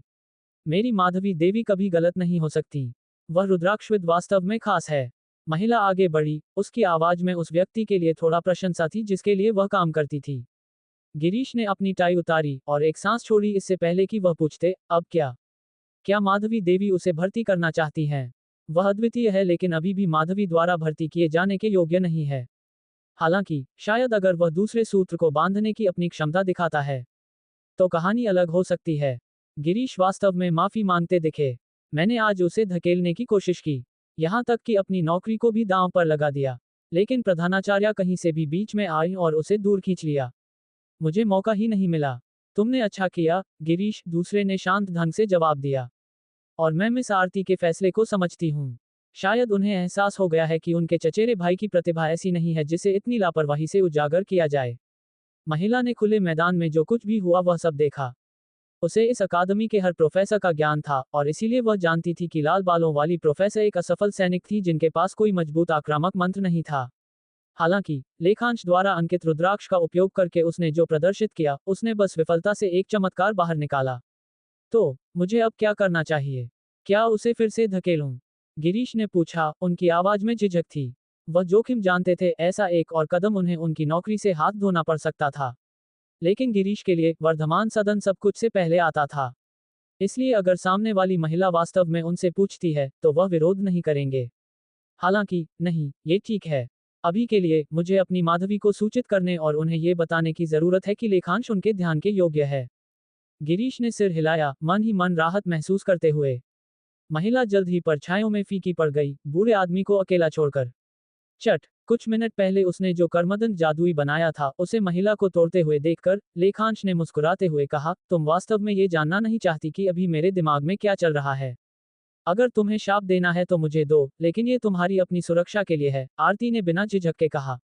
वह अच्छी तरह से जानती थी कि एक रुद्राक्षविद उस अस्त्र से कितनी गहराई से बंधा होता है जिसे उन्होंने व्यक्तिगत रूप से ट्यून किया था, लेकिन वह बंधन भी जोखिम से ज्यादा वजनदार नहीं हो सकता था। लेखांश झुंझलाए, तुम्हें इसे ऐसे क्यों तोड़ना पड़ा? तुम वास्तव में मुझसे ये पूछ रहे हो? आरती ने अपनी आवाज में एक उपहास की भावना से पूछा। उन्होंने दराज से एक सिगरेट निकाली, उसे जलाया और उसे लंबा कश लिया इससे पहले कि उसे बाहर धुआं किया। लेखांश को देखते हुए उन्होंने कहा, वह एक सी रैंक मंत्र था, एक प्रथम श्रेणी के अस्त्र के साथ डालना असंभव कुछ। सामान्य तौर पर तुम एक के साथ केवल अपने हथियार को जादुई ऊर्जा में लेप कर सकते हो या कुछ कमजोर मंत्र चला सकते हो। जिस चीज ने आरती को रोमांचित किया वह सिर्फ मंत्र ही नहीं था, बल्कि यह तथ्य था कि अस्त्र किसी कुशल व्यक्ति के हाथों में अपनी खुद की सीमाओं को तोड़ चुका था। यही वह था जिसने वास्तव में उन्हें उत्साहित किया। कुछ नियम अनिवार्य करते हैं कि यदि कोई अस्त्र डी रैंक से ऊपर का कोई मंत्र बुला सकता है तो उसे पंजीकृत किया जाए। इसलिए फैक्ट्री में बने प्रथम श्रेणी के अस्त्र प्राप्त करना इतना आसान है क्योंकि उन्हें किसी प्रमाण पत्र की आवश्यकता नहीं होती है। न केवल तुमने शक्ति स्केलिंग के दिशासूचक को चकनाचूर कर दिया, तुमने इसे अपने चेहरे पर एक गर्वित मुस्कान के साथ किया। ठीक है, हो सकता है कि वह अति प्रतिक्रिया कर रही हो, लेकिन आरती खुद को रोक नहीं सकी। वर्षों का अनुभव, तेज सहज ज्ञान और सावधानीपूर्वक निर्मित अपेक्षाएं सब कुछ बस उलट गया था। उनके द्वारा एक प्रथम श्रेणी का हथियार कुछ ऐसा हासिल कर रहा है जिसे अक्सर एक तीसरे श्रेणी के लिए भी एक चुनौती माना जाता है। ये पूरी तरह से बेतुका था। लेखांश ने आह भरी, देखो, मुझे पता है कि मुझे अति नहीं करनी चाहिए थी, लेकिन मैं पहली बार संकर आत्मीयता वाले व्यक्ति को पाकर थोड़ा उत्साहित था। उस शब्द को फिर से सुनकर आरती ने पूछा, इसका मतलब ही क्या है? लेखांश से शिकायत न मिले इसके लिए उन्होंने खिड़की खोली और हवा को संचालित होने दिया। लेखांश ने समझाया, कभी कभी दूसरे तत्व की ओर एक हल्की आत्मीयता होती है जिसे जादू की गेंद पहचान नहीं सकती है। प्रोफेसर नीना की तरह उनकी आत्मीयता ने दिखाया कि उनका वायु से भी कुछ संबंध है, हालांकि यह प्रमुख नहीं है, अधिक एक सुप्त शक्ति की तरह। यही संकर आत्मीयता है, जब तुम्हारे पास एक सक्रिय और एक निष्क्रिय तत्व दोनों होते हैं। जैसे ही उन्होंने अपनी सिगरेट के सिरे को थपथपाया, राख को गिरते हुए देखा, उन्होंने उन्हें जारी रखते हुए सुना। आमतौर पर ये व्यक्ति अपने सर्वश्रेष्ठ प्रदर्शन नहीं कर सकते अगर वे केवल अपने प्रमुख तत्व से बंधे मंत्रों का उपयोग करते हैं। उनमें रुद्राक्ष की कमी होती है जो दोनों के लिए समायोजित कर सके। आरती की अभिव्यक्ति गहरी हो गई, उनके होठों पर एक शिकन आ गई जैसे उन्होंने धीरे से बात की। इसलिए अपनी प्रतिभा और जादुई ऊर्जा पर नियंत्रण के बावजूद नीना एक सैनिक के रूप में सफल नहीं हो सकी। लेखांश ने सिर हिलाया, वास्तव में इस तरह के लोग दुर्लभ हैं, लेकिन उनमें उच्च श्रेणी के योद्धा बनने की क्षमता होती है। आरती ने आह भरी जैसे उन्होंने एस्ट्रे पर अवशेष को कुचला और उनसे कहा, अभी के लिए मेरे लिए और अपने लिए एक उपकार करो और किसी के लिए भी रुद्राक्ष अंकित मत करना। लेखांश उन्हें अर्णव से किए गए अपने वादे के बारे में बताने ही वाले थे, लेकिन फिर उन्होंने नहीं बताया। आखिरकार वह निश्चित रूप से पूछेगी कि उन्हें बदले में क्या मिला। वह जल्द ही उठ गए और उनसे कहा, मैं कुछ खरीदारी के लिए शहर जा रहा हूँ, कल सुबह मिलते हैं। आरती ने तुरंत पूछा, क्या तुम्हें कुछ पैसा चाहिए? लेखांश मुस्कुराए, नहीं बड़ी बहन।